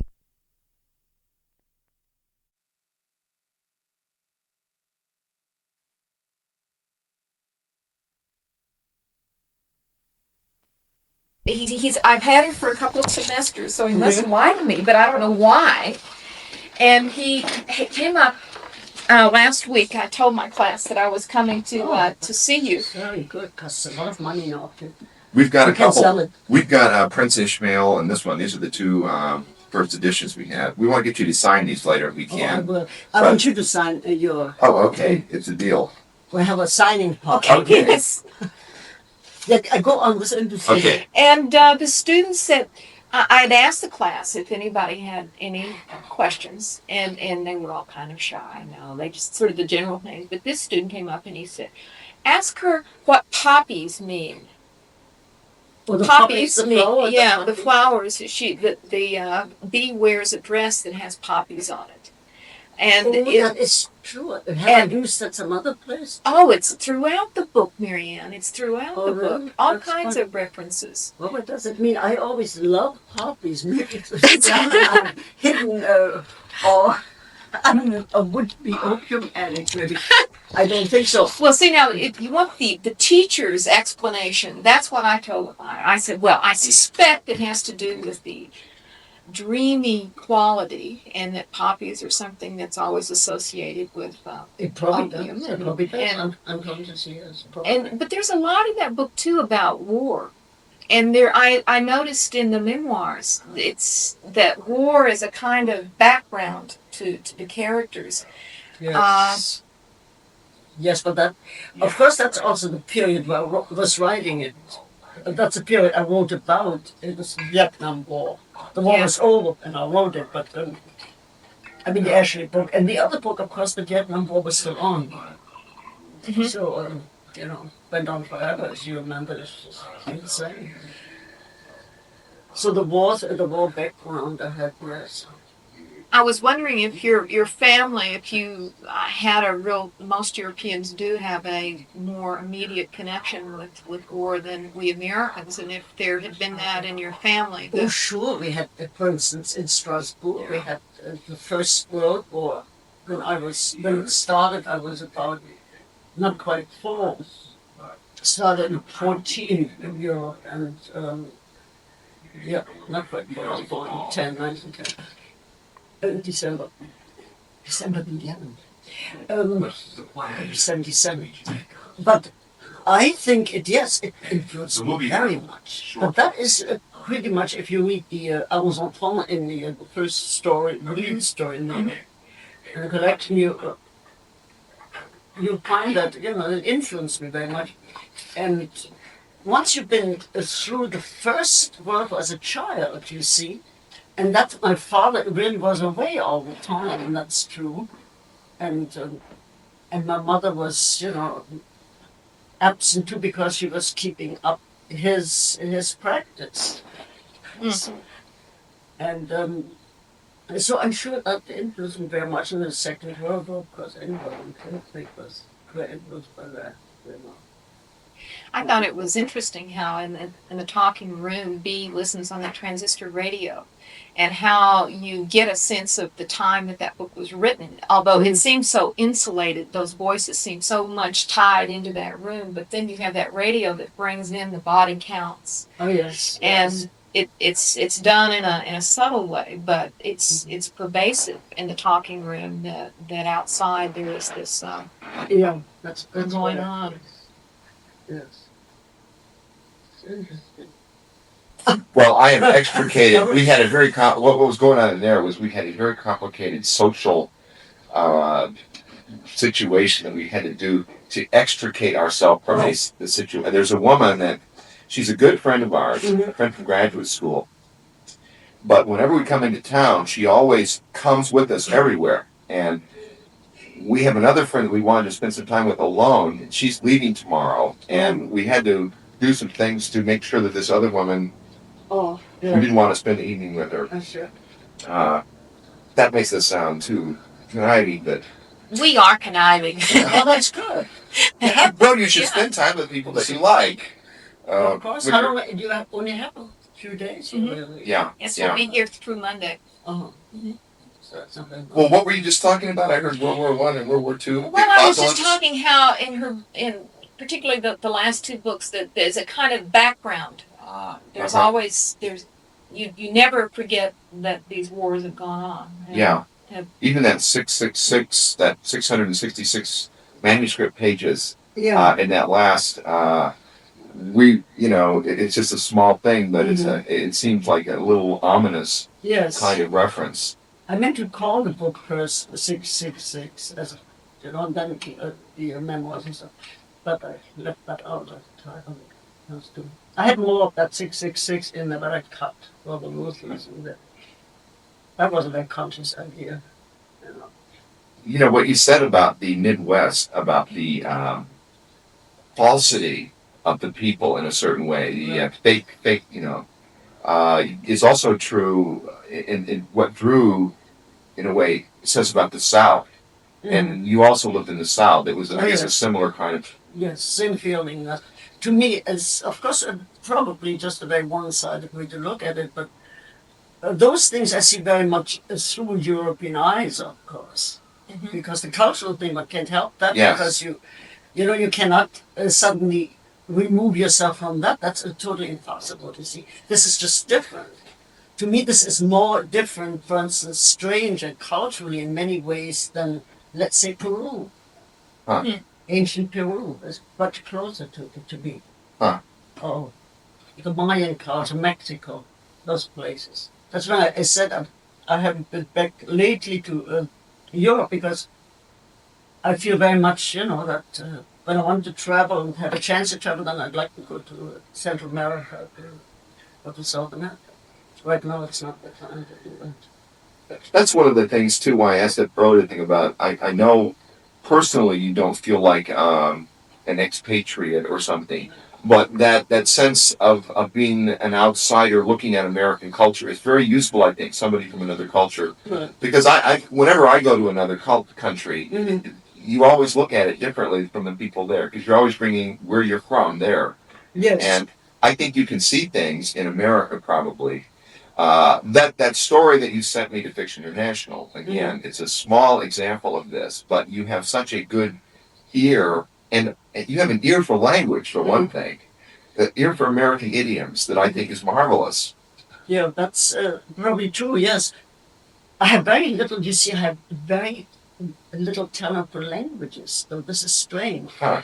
And it may have something to do with, somebody told me that, and it's quite true, probably, with having so really gotten myself into English. There was a determination, absolutely. I'm not going to speak, write, or, anything except in this idiom. And can you see in this idiom? I just lost my silence. Or pray, silent prayer. But I think it's true. But it's very strange. When I came the first time that I noticed that in Paris, when I just couldn't think of the most ordinary words, and people went, and the same thing happened in Germany, for instance, visiting some people in Germany in Black Forest, and in both cases I was told, now listen, don't play the American, you have no accent, you just have maybe an Alsatian accent, but I mean, don't tell me you don't remember the word. But you really don't. I don't, absolutely not. It's very embarrassing. For instance, I had to, it's just awful, I had to get a business letter and in French, and I was not sure at all of the syntax anymore. I mean, absolutely. Certain words, I have to look up certain words, or I just asked a French friend to, write it, correct it, put it what. Correct, and she said, yeah, that's pretty bad. I said, well, that's a language. That was my first language. So that's what your parents spoke. Yeah, that was my first language. We spoke. My father spoke very Alsatian, the patois, which is very much like Schweizerdeutsch. If that means it is Swiss. the German part of Switzerland, but it's sort of strange. No German-speaking person understands what they're saying, you see. The same is true of the Alsatian part, but it's a rather barbaric language. It's kind of fun, you know? So, but it's all gone. I mean, that too, I have no idea. Don't speak about everything. We have a friend, I think of Lori, that written a book about writers who write in another language. And she wrote her thesis was about Beckett and Nabokov, Fetterman. There's several writers, and she had a lot of kind of interesting ideas about what some of the common things there. But one of the things that she thought was that the writer who is writing in a second language, no matter how immersed in that second language they are, there's always, in some level, an awareness of this other language. She thought, if you're a writer, that maybe you're more aware of the language almost as an artifice or something. To manipulate it. Yeah. Do you feel there's any sense of that with you? Maybe not consciously. I know that at this point it's too late now, but because I have been in this country no longer than I've been to Europe, or in Europe. But I don't know. You see, for instance, Fetterman is very admirable because I love his writing, by the way. But he writes in French and in English, you see, with equal ease, I'm sure. But it's so strange. For instance, I have this Alsatian accent, which is very difficult to define. Most people says, well, this is either German or it's Swedish or it's this kind of thing or Swiss. And there's some elocution teacher, there are people like that told me once that I could get rid of that accent very quickly. And I said, don't do that to me. I don't want that. I want to keep my own strange accent. It's like Fetterman. Nobody has a thicker accent than Fetterman. I'm sure he could easily get rid of it. But I think that's very important, and it's one of the things that I think is too bad what's happening, partly because of television, is that the different dialects in the United States, the different accents are kind of blurring out, and we're losing that, and it is important. It is important. It's but I guess that is important. To me it is. Well, again, I don't know, I just loved your story. I'm not kidding. I've been telling everybody about it. I'm sending people copies of it that you sent me. But there, you've got you've got different accents and different voices in that. And I see at that point when I read that story, I did not know that you had lived in the Midwest. I mean, it didn't register as I was reading this. And I thought, wow, where did she hear these voices? Because they were so real. And again, I'm not asking a very good question there. Do you think your husband, your last husband, that's a good way to put it. Yeah. He was a musician. Yeah. Was there any sense in which you think was there any way that his interest in music affected your work? There's sort of a way in which we were talking about musical qualities in your work. Yeah, it may have. I wouldn't know really. I couldn't say that. And to some extent, I guess it would after you're married for that. That long a time. But not consciously in any way. No. I don't think so. About that short story, Heartlands, is very interesting because you see, I never write poetry. I never have written poetry, which is quite rare for prose writers because they. Yeah. And I just maybe the first time I tried to write some poetry was very when I was sort of settling down in this country, deciding this is the country I want to live because I had to write here, and I there were stupid horror poems, and when I showed them to a friend of mine who was a very fine poet herself.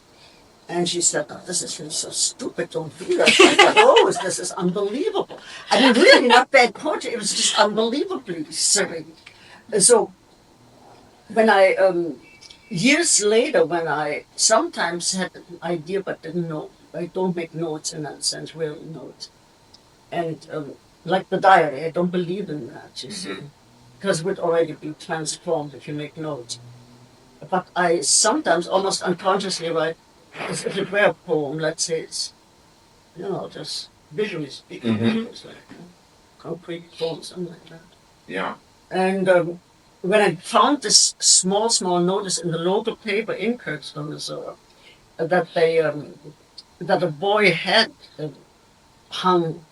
hanged himself in his, I don't know whether it was in his father's garage, but that probably not, but that he, because his parents would lend him the car to go to the movies, and this seemed so extraordinary to me.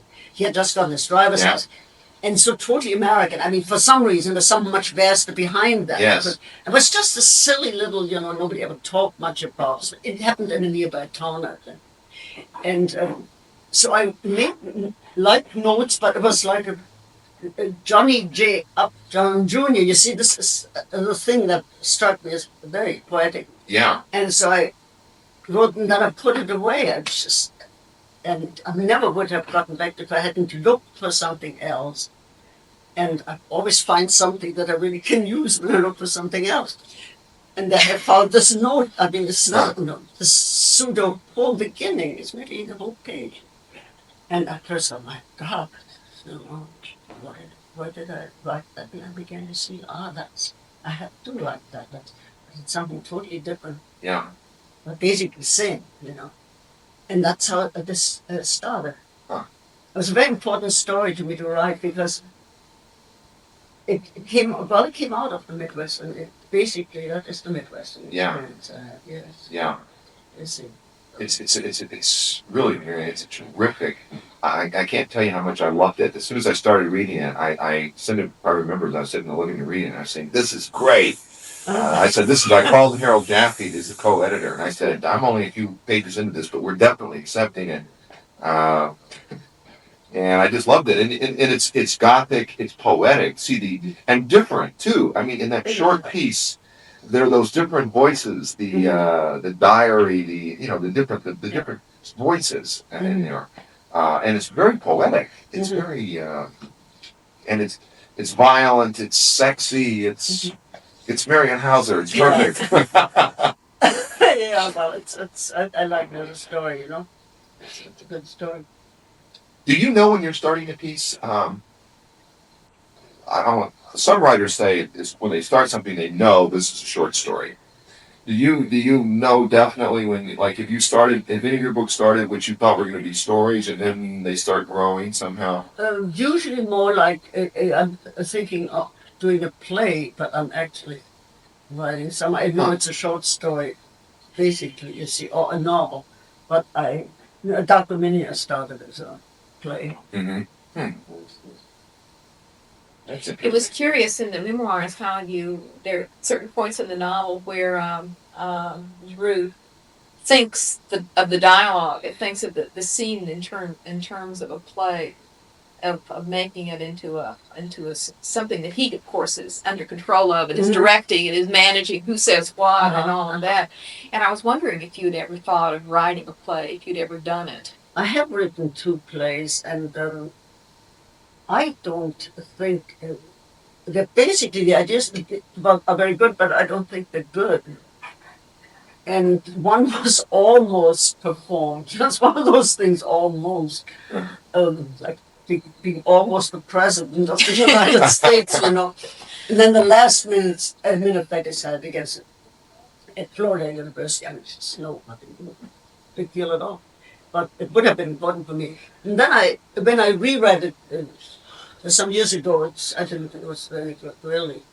Now I can see again, could be made into some, but that came actually out of a short story I had written, namely the sheep, where the mother and the small child and the older sister all fall in love with the Greek. And in the end, then he turns out to be no great mystery, though. But that, in a way, I handled that much more interestingly. Don't forget. Okay, we're going to add the LY, believe me. I'll be quite sure to add this because we don't want to introduce bad grammar here, right? But near NYU, this is an important institution. cut that out. All right. Cat's out too. Cut that out. Okay. Oh, yes.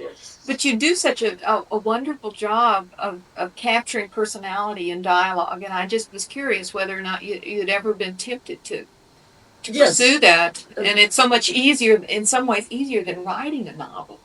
Yes. Don't you think? I mean, it's Yeah. quicker if you write slowly. Yes, it's true. You see, and I think, well, maybe I'll do it because I'm so laboring over the thing I'm doing now, and that it's quite possible. What could you talk a little about your work habits? Do you work the same time every day, or? Well, mornings I work the best. You see, I mean, the best writing I do in the morning. I mean, best writing, not necessarily, but my head comes. It's sort of connected with dream. I have very strong, what you might call my nightlife is very strong. You see, I wanted to ask you about that too. Very big one.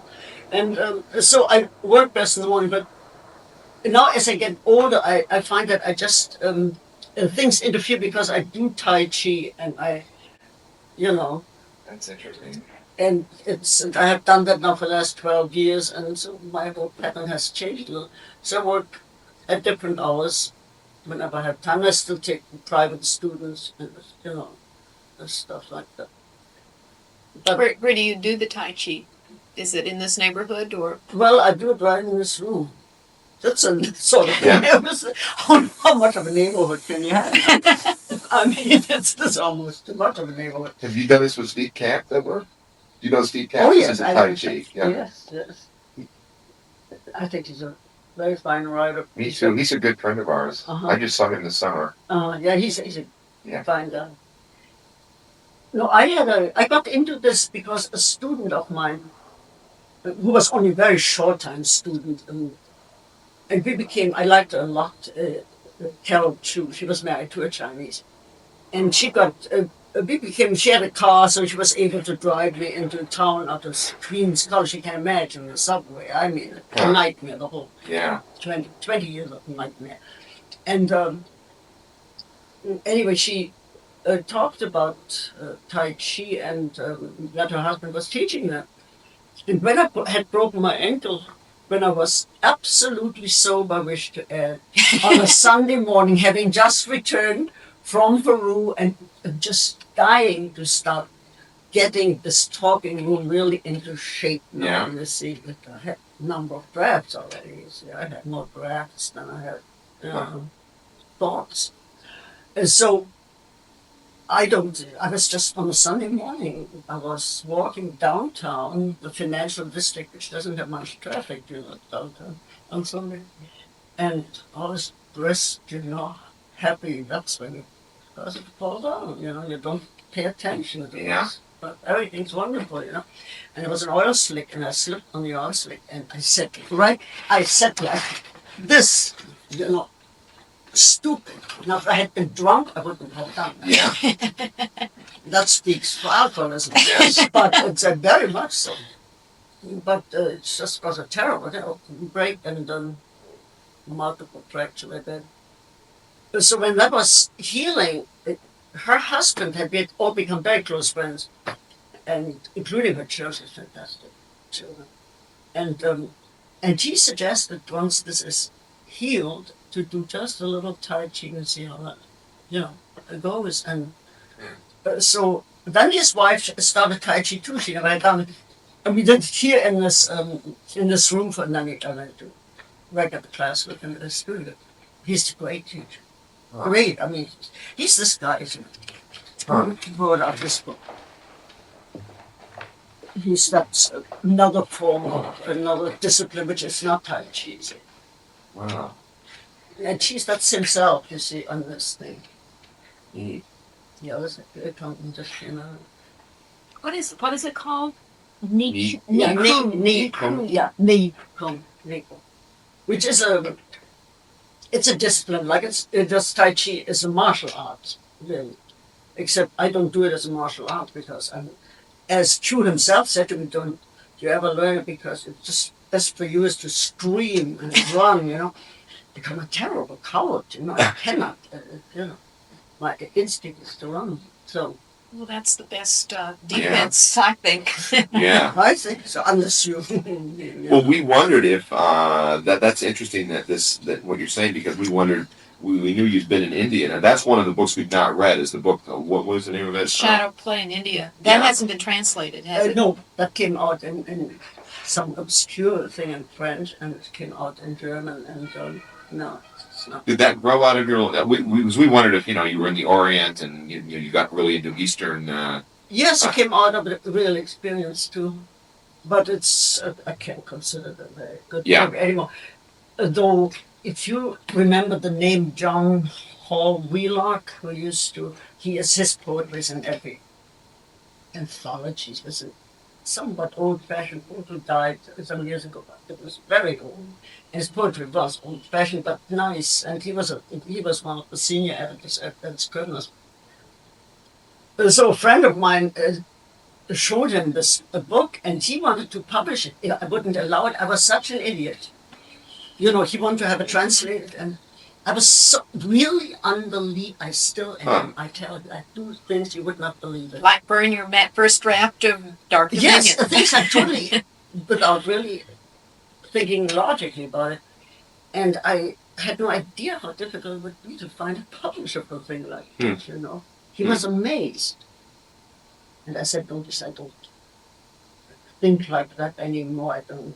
When were you in India? Now, when was that? That was, I was 20, maybe 23. Oh, I didn't realize But that. I was in India as She was doing the travel pieces. Oh, I didn't realize that. Oh.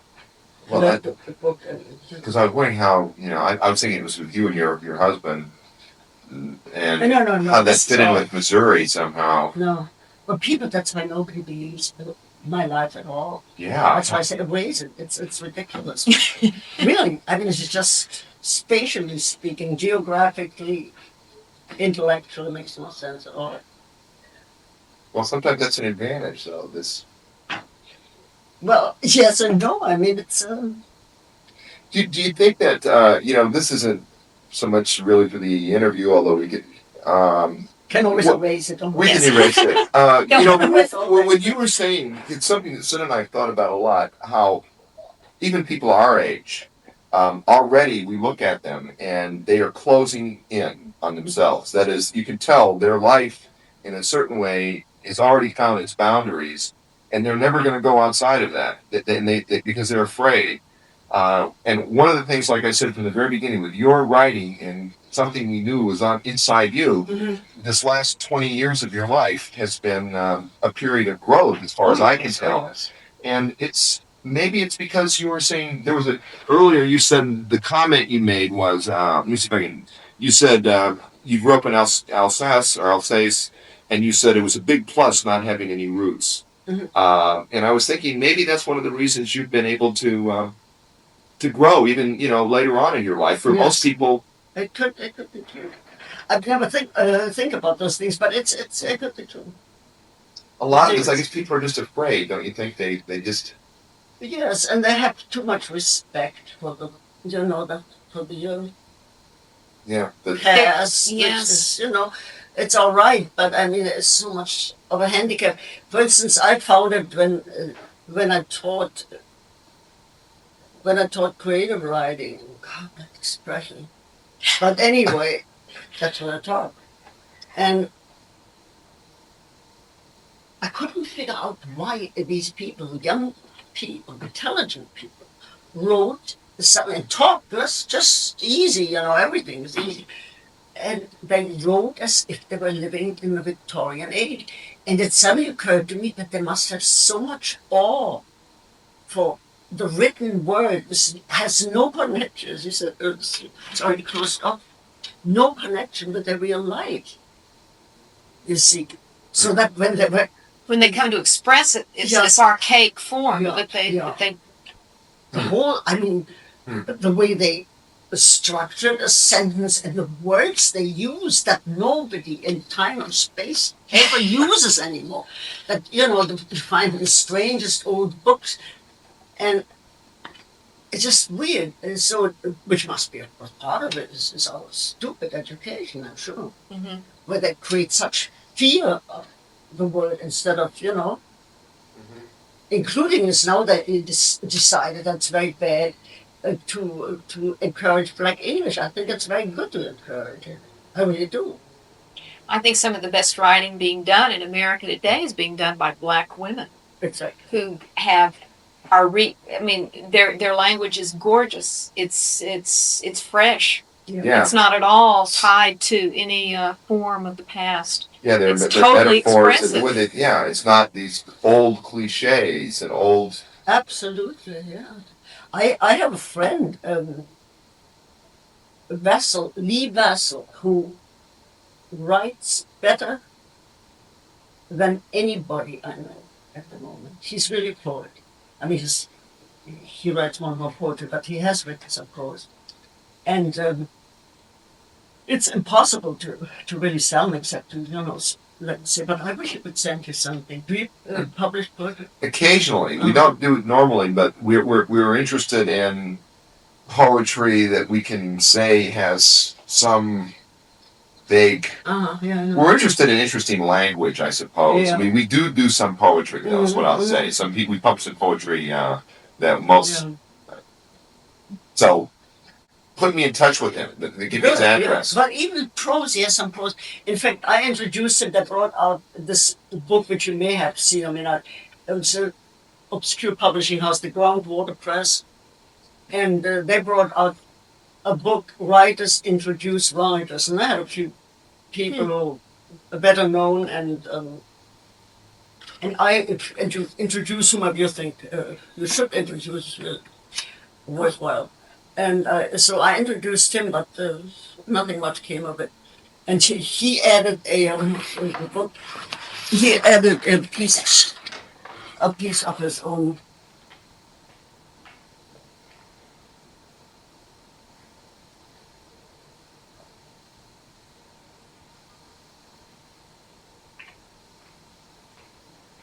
He's an amazing artist, just amazing. I think one of the greatest, and Steve Katz knows him. Steve Katz thinks so too. I'll definitely contact him and ask him to send me some stuff. I just want you to have a brief look at his sample here, 75.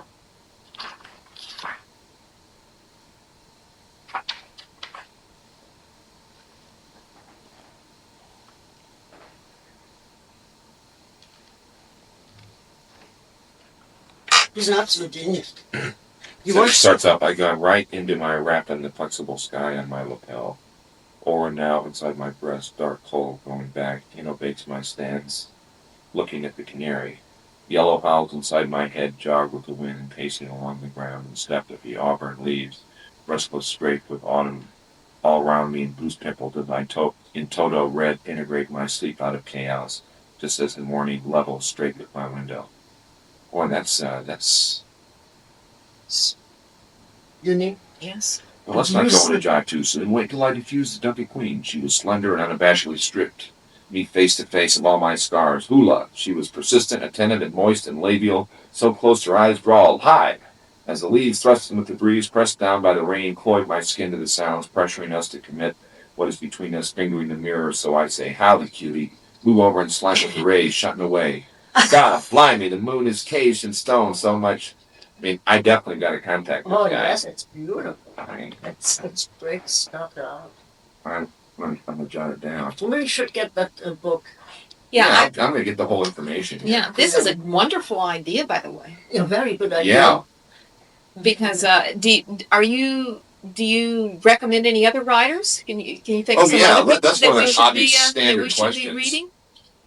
You mean Just somebody that you like? somebody that I like that hasn't been published. You mean I hasn't found any? We depend on others to I discover people. If you this is just so unusual that sheer luck to. He came to my class because he knew much more about the history of poetry and so on, because they're very good the schools in Jamaica, you know. Is that where that's where he's from? That's where he's from. Yeah. Oh wow, So man! he's been here for 7 years or so, and he came to my class and he said that he really is attending another class at the same time. It may have been Steve Katz's class. I'm not sure about that because Steve was working at Queen's, teaching at Queen's, and so it's not all right if he occasionally attends, you know. And I said, well, let's see. I guess so. Why not? You know, it's up to you. I don't give a shit. And We'll put that out. I do. That's just a joke, my usual jokes. And then he came to a class, and then after that, of course, this was a poetry course, survey course, poetry, you know, about which he knew much more than I do. Cut that out. And that's true. Much more than I did. So he then took my creative writing class, and I right away, he tried to, but that's another case. You see, try to write a nice short story. A regular short story. A story, yes, irregular, not in his own idiom, but regular. And I said, that will never do. This is horrible. He said, well, really, happened. You'd be surprised. The whole thing happened. My father was a barber, and this thing happened. I said, nobody gives a shit whether your father was a barber, but this is just a dumb story. Let you write something about Jamaica, what you really, you know. But life can't have been like that. Nothing is like that. So it comes with something incredible beautiful thing. Huh. So, Wow, it was wonderful. See, that's the thing with your own writing. It's funny because I just feel like your last couple of books have been so original and so striking, so poetic, and your earlier books also. That there's a lot of wonderful prose in those also. It's not like your early books are completely discontinuous, but the new books seem so much. You seem to be getting inside what's going on in these people. The freedom that you have now allows you to get, I think, more easily into what's going on. Yeah, I feel that myself. That's because the process is just as slow as it's always been. I kid myself about that. It's not. Nothing has speeded up, unfortunately, but it's that's how it goes. What can I do? I have a question. Couple specific questions about the new memoirs. Obviously, the point of view, again, it's peculiar because it's narrated by somebody who's died. Yeah. Did you, as you were going through that book, you knew you wanted to narrate it by Drew, but did you know in the beginning that he was going to die so that you would have this peculiar problem of the point of view? Oh, yes, because I had a joke with one of his friends, not a lover of his, but another gay guy who knew him and who told me, in fact, about his sudden death. I hadn't heard about it. So he came over to my place, tell me. Right. And then he said, well, his wife, that is this guy's wife, they were separated, will probably mislay his ashes. That's Oh, wow. And I said, I bet you he will. That was it. So it was, suddenly I just thought, I'm sure that happened. And I started. It's such a great opening to a book. It's funny and it's just absolutely arresting, and it's a great opening. I'm very pleased with that opening. Do you know the ending of Samuel Beckett's, was it Murphy? I guess it's Murphy. The last scene in Beckett's Murphy is, it's been now 15 years since I read that book, but it involves somebody's ashes, and they're in a bar, and somehow it seems to me like it's his wife or somebody has this guy's ashes, Murphy's ashes, the main character. And the last scene, the ashes get tipped over, and everybody's drunk, and finally, the last scene, the ashes are just mixed in with the sawdust and the beer and. That's it. Beautiful. I didn't know that. Yeah. All right, and there was that question. Well, see, the reason it's funny when you're reading the book and you're trying to say, well, okay, why? When did she figure? Like, we didn't know if it was based on a real event. Yeah. But if it wasn't, then was it something that you figured out? You started writing a book, and then at the end you realized that the character had to die, and now you've got to figure out a way to still tell it that way. But that's obviously not the case. No, it's just those things. As I said earlier, they create themselves, and I have very little intellectually. See, this is the funny thing. I'm not a very logical person. I have my own logic. And I just never could do mathematics. I never could. But they mentioned that in this interview. It was quite nice. Otherwise, it's not very brilliant, but has a few facts in there. And yes, the math teacher actually went to see my father. He was a nice teacher, and he thought I was, underdeveloped, whatever they call it. Retarded. Yeah, retarded. I was retarded. Well, is she retarded? Maybe. Well, what can I do? He'd never asked any of the other teachers. They probably would have agreed. Yes, she's crazy. She's not only retarded. But my father said, well, I don't know what you're talking about. She's bad in math. And this uncle that I mentioned had such influence. I mean, wonderful guy. Was a mathematician, and he taught at the Strasbourg University. And he said in the beginning, he said, well, she is taught very poorly, of course. I can't. She's a very bright girl, and I'm going to work with her for a few weeks. And he had his own method, and after a few days, he saw his cancer. And I love this man, right? But she said she doesn't listen to what I say. This is all. She always, yes. But I still do these things. It's terrible. I mean, there's something missing. Maybe it is too hard. I mean, really, See, and yet So whatever may be missing is what enables you in other ways to be so smart. Well, that's what Michael thinks, but I think she's the only one that thinks that. Yes, that's probably true. You can't change him. when you talked about your dream life, your night activities, which are, do you consciously draw on specific dreams when you're working, or is it much more diffuse than that? I did 2 stories where I drawn a dream. One was the one that was in the fiction collection. Oh, American Made? Yes. I wondered about that. Yeah. In fact, I was up in Maine and at the house of this painter, of Bill. And I had this dream. He had these old pictures on the wall, sort of cut out of an old catalog of Anderson's fairy tales and so on.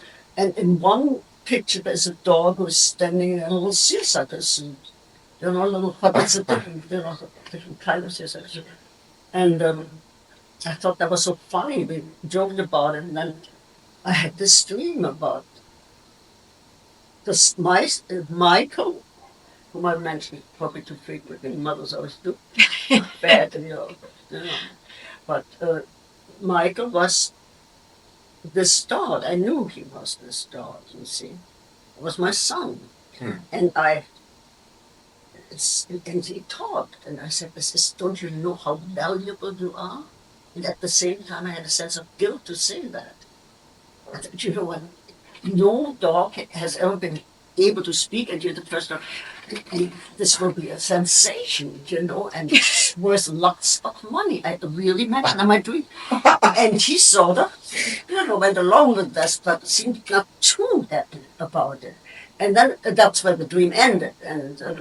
But I told Bill the dream at the time, and he thought that was hilarious and very strange, And then that story came out of it, you see. Huh. Yeah. That's a weird, wild story. Yeah, and that's funny and strange. That's very strange, yeah.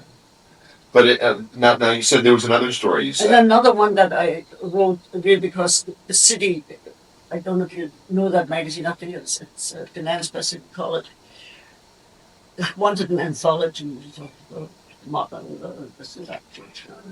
And I wanted to write a very short piece, you see, because there was a deadline. And But I usually don't write very short pieces. I don't know how to. And another thing. And so I thought, why not use a dream that I was a dream about Jane Fonda, who is suddenly standing on a coffin. It was also sort of connected with a war in my mind, still much later.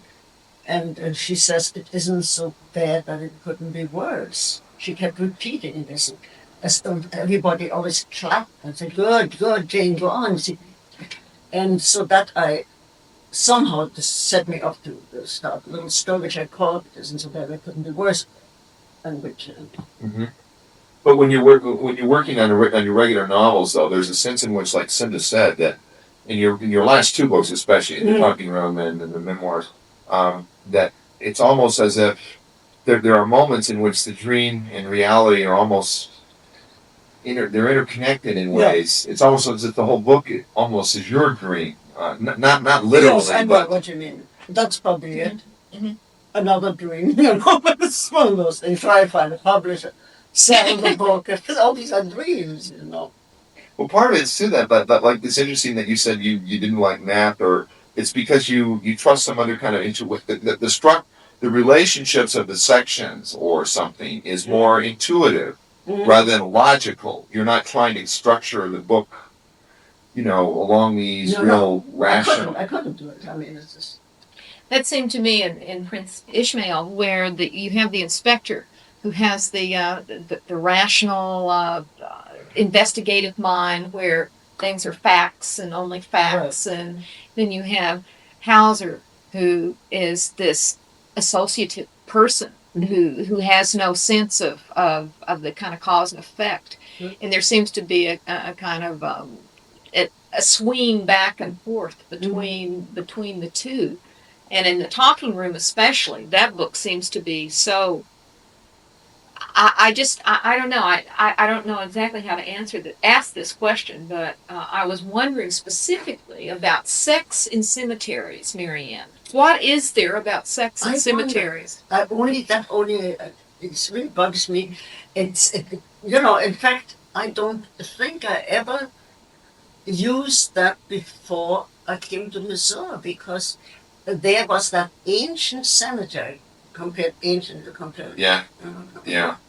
And it wasn't, of course, that's a very typical place in a small town where you have your, to screw around on these tombstones, because nobody goes up there. And it was a wonderful place to take walks, It's the only place we could really walk and didn't have to meet anybody. The dead were dead, Excellent. The cemetery is there. I used to do handstands on tombstones in defiance, you see, because you had to be at the told, you have to be very like that, and full of respect. And so I've always I'm basically an anarchist, you see. That's the worst kind. I can go to Russia, they'll shoot me right away. Here they will very soon. The military, you see. A little slower here.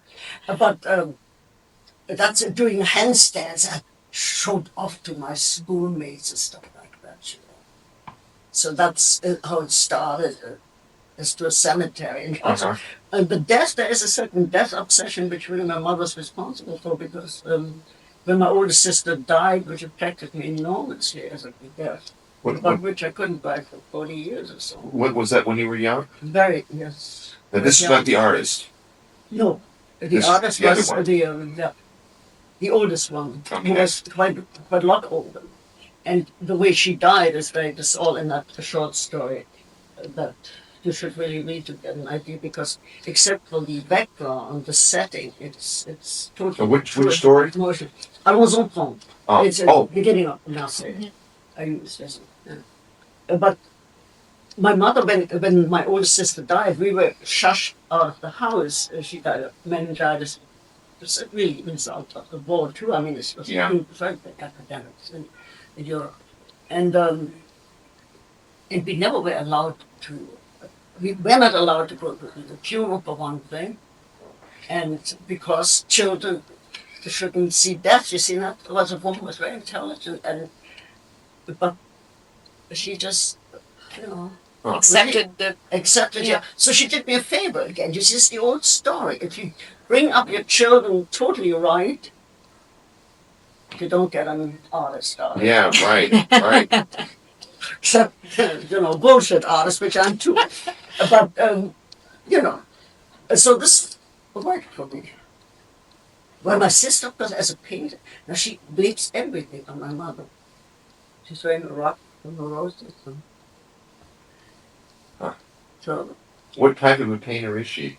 she's very, basically a realistic portrait painter, very, very good technique. Huh. She's an illustrator, so she's very old. And she's incommunicado, we don't like each other anymore. Basically, cut that out, we love it. Yeah. So what my father called his. Well, there in both the talking room and memoirs, the presentation of love is rather. It's complex. Mhm. It's very complex, and it's much more. There's a sense in both those works that love is just a continual problem that has to be wrestled with, and that love means pain. Yes. Is that? I don't know. I don't know. It probably does. I told you I want to cut my wrists now. How much can it, Yeah. I can. Yeah. But I don't, by and large, I don't think about this. You see, Yeah. I got it typically. You see, it is quite true, Yeah. apparently. I don't think about it. Because I see so many facets in it. And, we use the word love lightly. I mean, Yeah. there's so many types of love, for one thing. As the Presbyterian preacher used to say. I wonder. But anyway, so it's, what does it really mean? I think the person I loved the most in that sense, you see, was a friend, my former husband. But he was the most unlikely person if you met him. I would have loved. Now he was very, very, first of all, he was younger than I was. And he was very beautiful, extremely beautiful. But now he's the shits. He's boring. And then maybe he was always that boring. But there was, of course, this big sex thing between us. And he is still, I insist, the best lover I've ever had. I mean, absolutely the best. And he was a son of a bitch, actually. But he was not too masochistic with me. I mean, he didn't want to break my wrist, that's true. He just was, pianist has strong hands. But in the talking room, there's particularly with B, it's so there's so many poignant sections in that book where she is so desperate to have any kind of attention, any kind of love at all, Right. that she says, hit me, or just any kind of human contact like that. And to some degree, I think it's different though in the memoirs, because one of the things about Drew is that he is so unable to love himself. He's so filled with self-loathing and contempt for himself that it blocks other people loving him. Right. I mean, they answered this yourself, is it? Because it's well, that's not a that's good it. question. It That was depends. not, It depends on the character. You see, you can't. yeah. That's comes out of the character, the child, and one, child of two women, and in the other case, it's the closet queen, basically. And then back on. If I started psychoanalyzing my characters, they would be on the couch forever. Are there? We've got to ask a sort of standard question about: are there any writers that you want to point to as influencing your work, either your early work or recently? And if not, well, then the other question is: are there writers that you'd like to mention and that you just simply admire that may not have affected your work? But but that changes very much with me. You see, I have, great admiration for some. Once I loved Faulkner for a long, long time. I still see him as a great, he's a very fantastic writer. But my love for his type of writing has disappeared, It is not as, there was an obsessive love, and it seems true of one of the James brothers. The other one I still like. I mean, good old Billy is okay. Yeah. But and so it's one changes about my taste changes. It's so constantly. Well, who are you interested in right now, or what? Have there been writers recently? Right now, I read very little. I'm so illiterate, you see. I found that again when I learn about these people. My God, they're all famous people. At least that we should know about them. And also when students who still see me, especially young students, I wish they have very young friends, and they mention, what do you think of so? I said, never heard of it. My God, it's the bestseller list. No one, he says, never heard of it. So, this is really part of my illiteracy. But you asked about Nabokov earlier, and or Nabokov, as one should call him. It's not it, Nabokov. I don't know. I used to say Nabokov. Yeah, me too, but I think he said Nabokov. Yeah. He was right, So I love Lolita, for instance. Mm-hmm. I think it's an extraordinary book. And I used to very much like his, what is that title? Speed Payment? Not that one. No. Fire something. Oh, Hellfire. Hellfire. Yeah. I never understood it, of course, but I don't think he understands it himself. Me too. I loved both those. I felt the same way. It's just beautiful. But Lolita now, to me, is really my favorite. And Ada, I was given as a present, and I started reading, and then it bored me. I mean, it was so contrived, but that's all. I may suddenly change my mind, maybe a month from now, I may think Ada is just what I love, you see, because he's an amazing writer. Just crazy. I like his stuff so much. So. But I think Lolita is extraordinary. It's got some of that. It is extraordinary, and it's got that beautiful prose, and yet there's something very so powerful. The pain and sexuality, sensuality of that obsession. Right. It is really one of the great love stories, I think, of all times, as I see it. Especially when she's pregnant, she's so miserable. The end, yeah. This poor guy there. I mean, it is very heartbreaking, I think, and it still affects me strongly when I read that book. I look at it, at times. It's very beautiful, especially the descriptions of the motels, the names of the motels and the road and the landscape. And see, that's one of the things that I thought of, the connection between you and him is that just pleasure that he obviously had from the American idiom. Yes. And just running those words through his mouth, and just the kind of fun and pleasure and things that are of the language that way. I see in your work very much. Yes, that is true, of course. But intellectually and so on, because temperamentally, I should say, he's totally different from the opposite. Temperamentally. Well, what made you decide? I know we got to. Yeah, we should get going pretty soon, but we're taking a lot of your time here. Yeah. Time is not of the essence. Is that it's 10 minutes of 5. What did you want to ask? That's the last question we can answer tonight. Professor, how about I have a question. Oh, what are you going to ask? Some question about feminism and all that stuff? No, I'd rather ask you about Ophelia. Oh yeah, we never got to that. Tonight, more light. That's what Goethe probably meant when he said his last words. Supposedly were more light. He meant put up the shades, And that changed this. Ophelia, that is. Yeah. Yeah, I don't know why I used that in McCaffery Invisible, and then I use it. It's in all your. It's in everything. And I used it over and over. See that so ridiculous. That's very like it. I don't know why I use it. So there's no. There's about the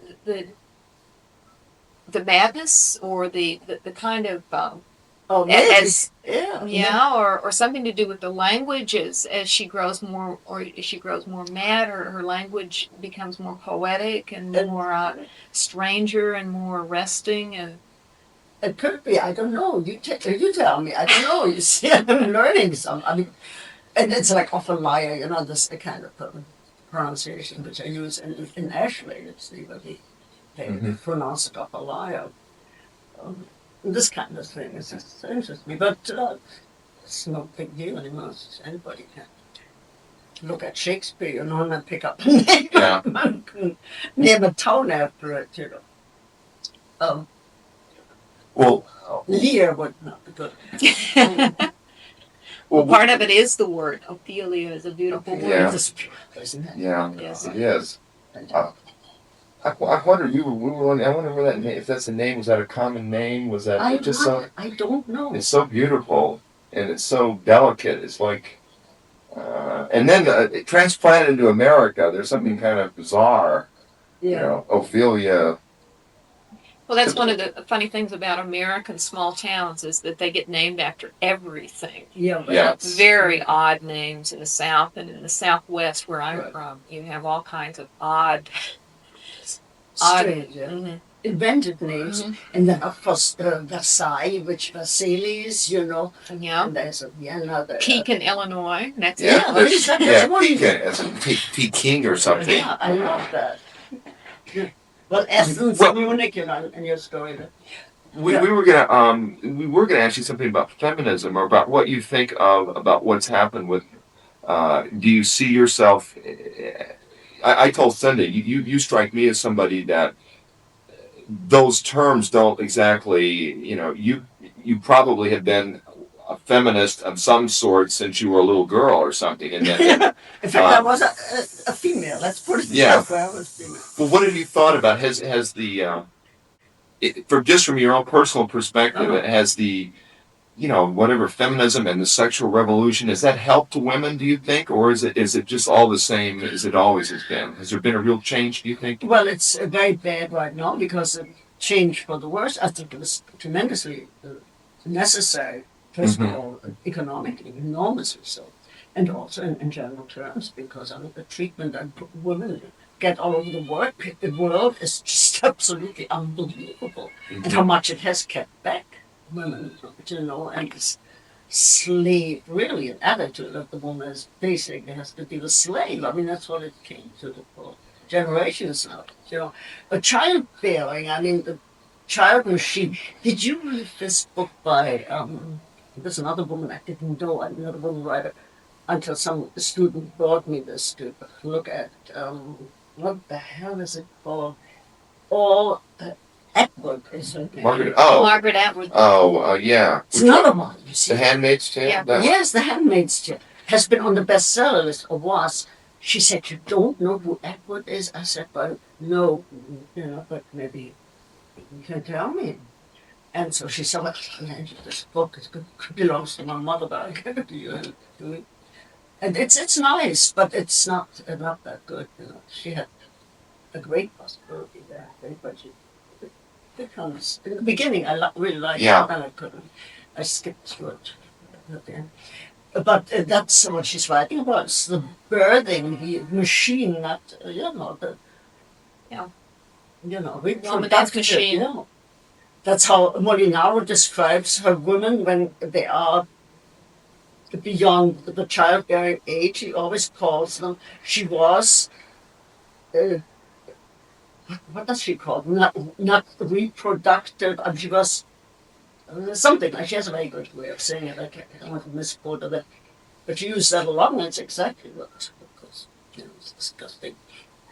So I think it's only sheer human decency that one would be for the women's movement, and the excesses that they talk about always happen if you need that kind of liberation, like with the black is beautiful. It's not more beautiful than white, or not, but you have to.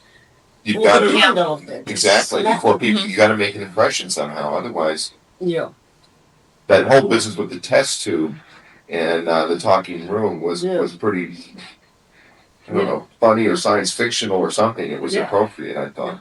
There's so many funny things in that book, and also, I guess, in a less obvious way, in memoirs about sexual roles, and you're having a good time with the woman that dresses as a man, as a woman, to go into a transvestite bar, and she gets beaten up when they find that. And it's amusing, all of the different variations on a theme. Yeah. That came out of a dream, by the way. Where I think she dreams in the talking room. I don't quite remember what I did there, but she dreams about being in that tunnel, subway tunnel, and she has this image of a pissoir, a men's room, and she sees all the men being dressed like. And that came. I had a dream like that, but vaguely like that, and that just worked itself almost, not thinking much about it. It worked itself into the story. But so.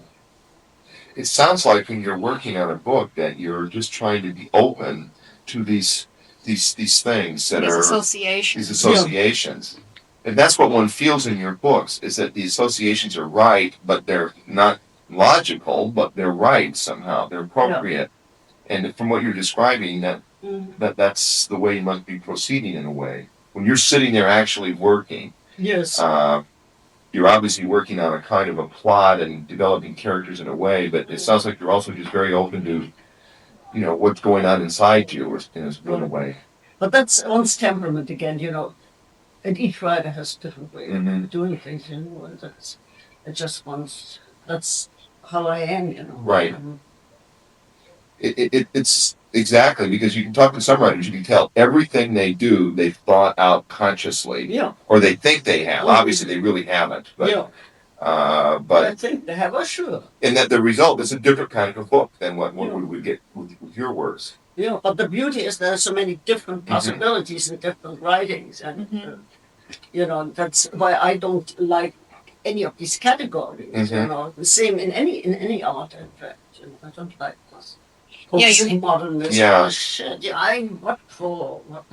You have somebody like Nabokov who clearly is a genius, and who you would think who thought through these things, absolutely, but there's nothing cold or analytical about anything he writes. It's always very passionate and vibrant, and not at all just kind of cold intellectual games at all. I get offended and upset with people who talk about him that way, as if he's just this game player who doesn't have any emotional investment in his fiction, because he does a lot. You just you just feel for that character. That scene where he's in the car and he's looking down. This is towards the end of the novel, and he sees these children playing. And he has to come to terms with the fact that his intrusion into Lolita's life, he robbed her of something in her childhood, is just so sad and so it's powerful. Very sad, it's very strong. But game playing in itself can be an obsession, can be a great, great passion. And I think it's just not my passion, for instance. And that's why I have a hard time with something like Ada, for instance, or Ada, I should say, because I don't quite understand it. It doesn't mean I admire it still, if I can really read it, I admire Pale Fire very much, but I didn't know why. That's already playing games, unbelievable, of course. Games with the reader, which I think is wonderful. It's... Well, you do that a lot. I mean, with the last couple of books. Yeah. And even with Prince Ishmael, you begin that the first paragraph is this may or may not be the truth. Yes, no, that is very important to me, because the solution, there is no definite solution to mystery story. I was very hung up on mystery stories for a while, really trashy ones like Earth and Garden and stuff like that. Agatha Christie was very much intellectual for me, and it was just went on in Kirksburg too. I still read a lot of mystery stories, but I usually did not read the ending because I didn't want to know what did it. I wanted to know just all the possibilities. I want to read that, but I enjoyed it, you see. But the solution, I just didn't. And I was so angry. We usually got these books, cheaper at the candy store or something like that, second hand. And somebody had written the front, the miracle was done. That really offended me deeply. I didn't want to know. You see, that book I never read. Well, I wrote a book a few years ago on Dashiell Hammett. And I saw that. Listen, I'd love to. How can I get that? well, I would be more than happy to send you a copy. That is wonderful. I'd love to read that. Well, I would be flattered if you Well, would. send it out. I've always been fascinated by mystery stories, but I never ever have read one where I've been able to figure out logically. Yeah. I never get the answer at the No, end. it's not But the thing with good writers is that it's irrelevant. And with a writer like Dashiell Hammett, he gives you the ending, but in subtle ways, he lets the reader know that this is just one possible reading, that other things are likely. And Sid, I bet Marianne would really like your book because her whole point in the book is that when Hammett finishes the book, although you do have supposedly the solution, it's finally ambiguous though. You don't really know if the guy did it or not. Yeah. So even though the reader has the supposed answer, you're still left with that thing that you want. It sounds like the... There's cliffhanger. Yeah, This is a wonderful feeling. Yeah. I love that, yes. Well, that's the way Prince Ishmael ends up. I mean, finally... Yeah. I guess you never do know. I mean... No, it isn't, no, actually, you see, but I wanted to start that incident, but then we have to stop this. I want to start that book, or probably I did originally, I don't remember that, with the ending. With this deathbed. But now I find it's much, much better that way, because it really moves that way. It has to move that way. Down into the grave, because we can't even avoid the grave stuff. that's one of the things that's so sad about that book is that he's alive, such a short life, Yes. and he's got such a capacity to. And it's so sad to me throughout there where he wants all this junk. He wants to keep everything that he has. He wants to keep, and his whole life has been denial, loss, nothing. It's true. But that's life, and this you may still keep. Okay. Life is forever an enigma. Yes. Are there any more questions? Well, you're I not think getting that's to it. see I think that's it. Oh, We can turn it off. It couldn't have been said better. Yes. That's a perfect way to end. Tell you, this is a really terrific interview. We'll Really? My yeah. God, that's not easy at all. It's